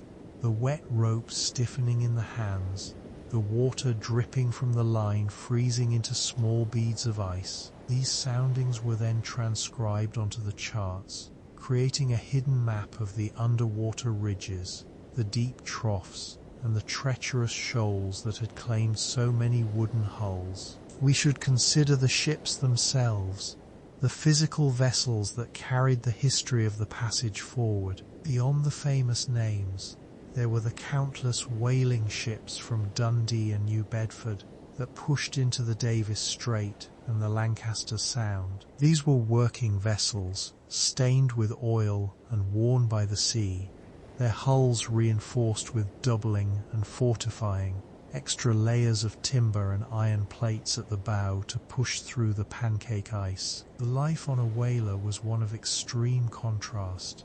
Weeks of monotonous waiting, followed by the intense communal effort of the hunt. But even in the waiting there was a maritime order. The decks were holystoned, the rigging was tarred, and the masts were scraped. The architecture of a 19th century ship was a complex web of hemp, canvas, and oak, a machine powered by the wind and steered by the steady hand of the helmsman, who watched the compass card floating in its bowl of spirits. The transition to steam power in the Arctic brought a new sound to the passage, the rhythmic thrum of the engine and the splashing of the paddle wheel, or the churn of the screw. However, steam was a hungry master, requiring vast quantities of coal that were difficult to transport and store in the high north. This led to the creation of the great coal depots at places like Port Leopold and Dealey Island. Here, stone storehouses were built to house the fuel and provisions for the search expeditions. Even today, the ruins of these depots remain, quiet, roofless structures of dry stone masonry standing as monuments to the logistical scale of the Victorian maritime effort. Inside, one might still find the rusted remains of barrel hoops and the shattered glass of old bottles, half buried in the gravel and the moss. The charts of the Northwest Passage were not merely maps of the coastline, but documents of the ice itself. The mariners learned to distinguish between first-year ice, which was relatively soft and salty, and multi-year ice, which had survived several summers to become as hard and dense as blue flint. They recorded the ice blink, a bright white glare on the horizon that signaled the presence of ice fields far beyond the range of sight, and the water sky, the dark, leaden reflection that indicated open water. These were the subtle signs that a navigator had to read with absolute clarity. To misinterpret the sky was to risk being beset, trapped in the ice for a season, or perhaps forever. The logs of the HMS Investigator, under Robert McClure, provide a haunting account of such a state. The ship was frozen into the ice of Mersey Bay for 3 years, becoming a fixed point in a moving world, until she was finally abandoned, her crew rescued by a sledge party from the HMS Resolute. The story of the Resolute is perhaps the most quiet and poetic of all the Passage's chronicles. Abandoned in the ice in 1854, the ship was found a year later by an American whaler, the George Henry, drifting silently through the mists of Davis Strait. She had traveled over 1,000 miles on her own, a ghost ship maintained by the indifferent hands of the Arctic currents.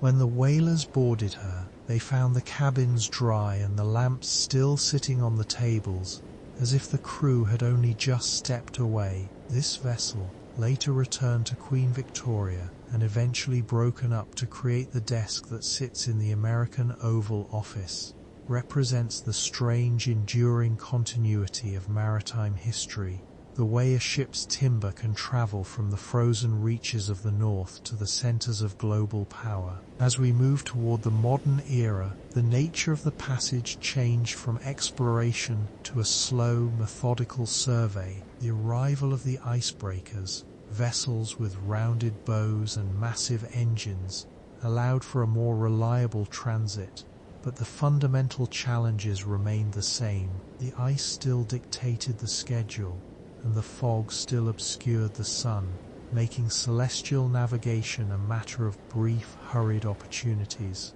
We think of the Roch, the small schooner of the Royal Canadian Mounted Police, which in the 1940s became the first vessel to navigate the passage in both directions. The Snorch was a modest ship, built of thick Douglas fir and sheathed in Australian ironbark, a wood so dense it sinks in water. Her voyages were not those of grand discovery, but of sovereignty and service, delivering supplies to remote settlements and maintaining a presence in the vast, silent corridors of the Arctic archipelago. The interior of the Snorch, preserved today as a museum ship, offers a glimpse into the domestic side of this history. We see the small galley with its cast-iron stove, the narrow bunks with their heavy wool blankets, and the wireless room where the first crackling radio signals connected the passage to the rest of the world. The transition from the silence of the sail era to the era of radio and diesel was a slow one, and for many decades they existed side by side. A navigator might use a modern gyro compass while still relying on the same coastal profiles sketched by Parry or Ross a century earlier. The continuity of the sea is such that the old knowledge is never truly discarded.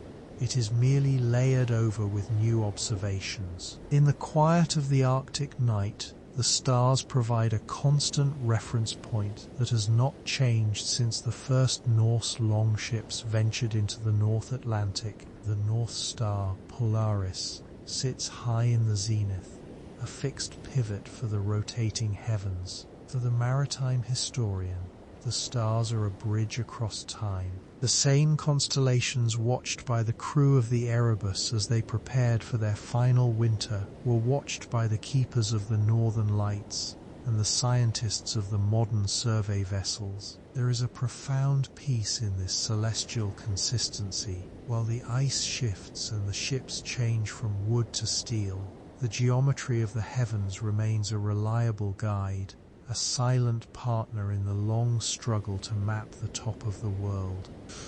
Let us consider the atmospheric phenomena of the North, which have played such a significant role in the maritime experience. The aurora borealis, with its shifting curtains of green and violet light, was often recorded in the logs not as a spectacle, but as a source of light for the long winter nights. The sundogs and halos caused by ice crystals in the air created a surreal multiple sun landscape that could disorient even the most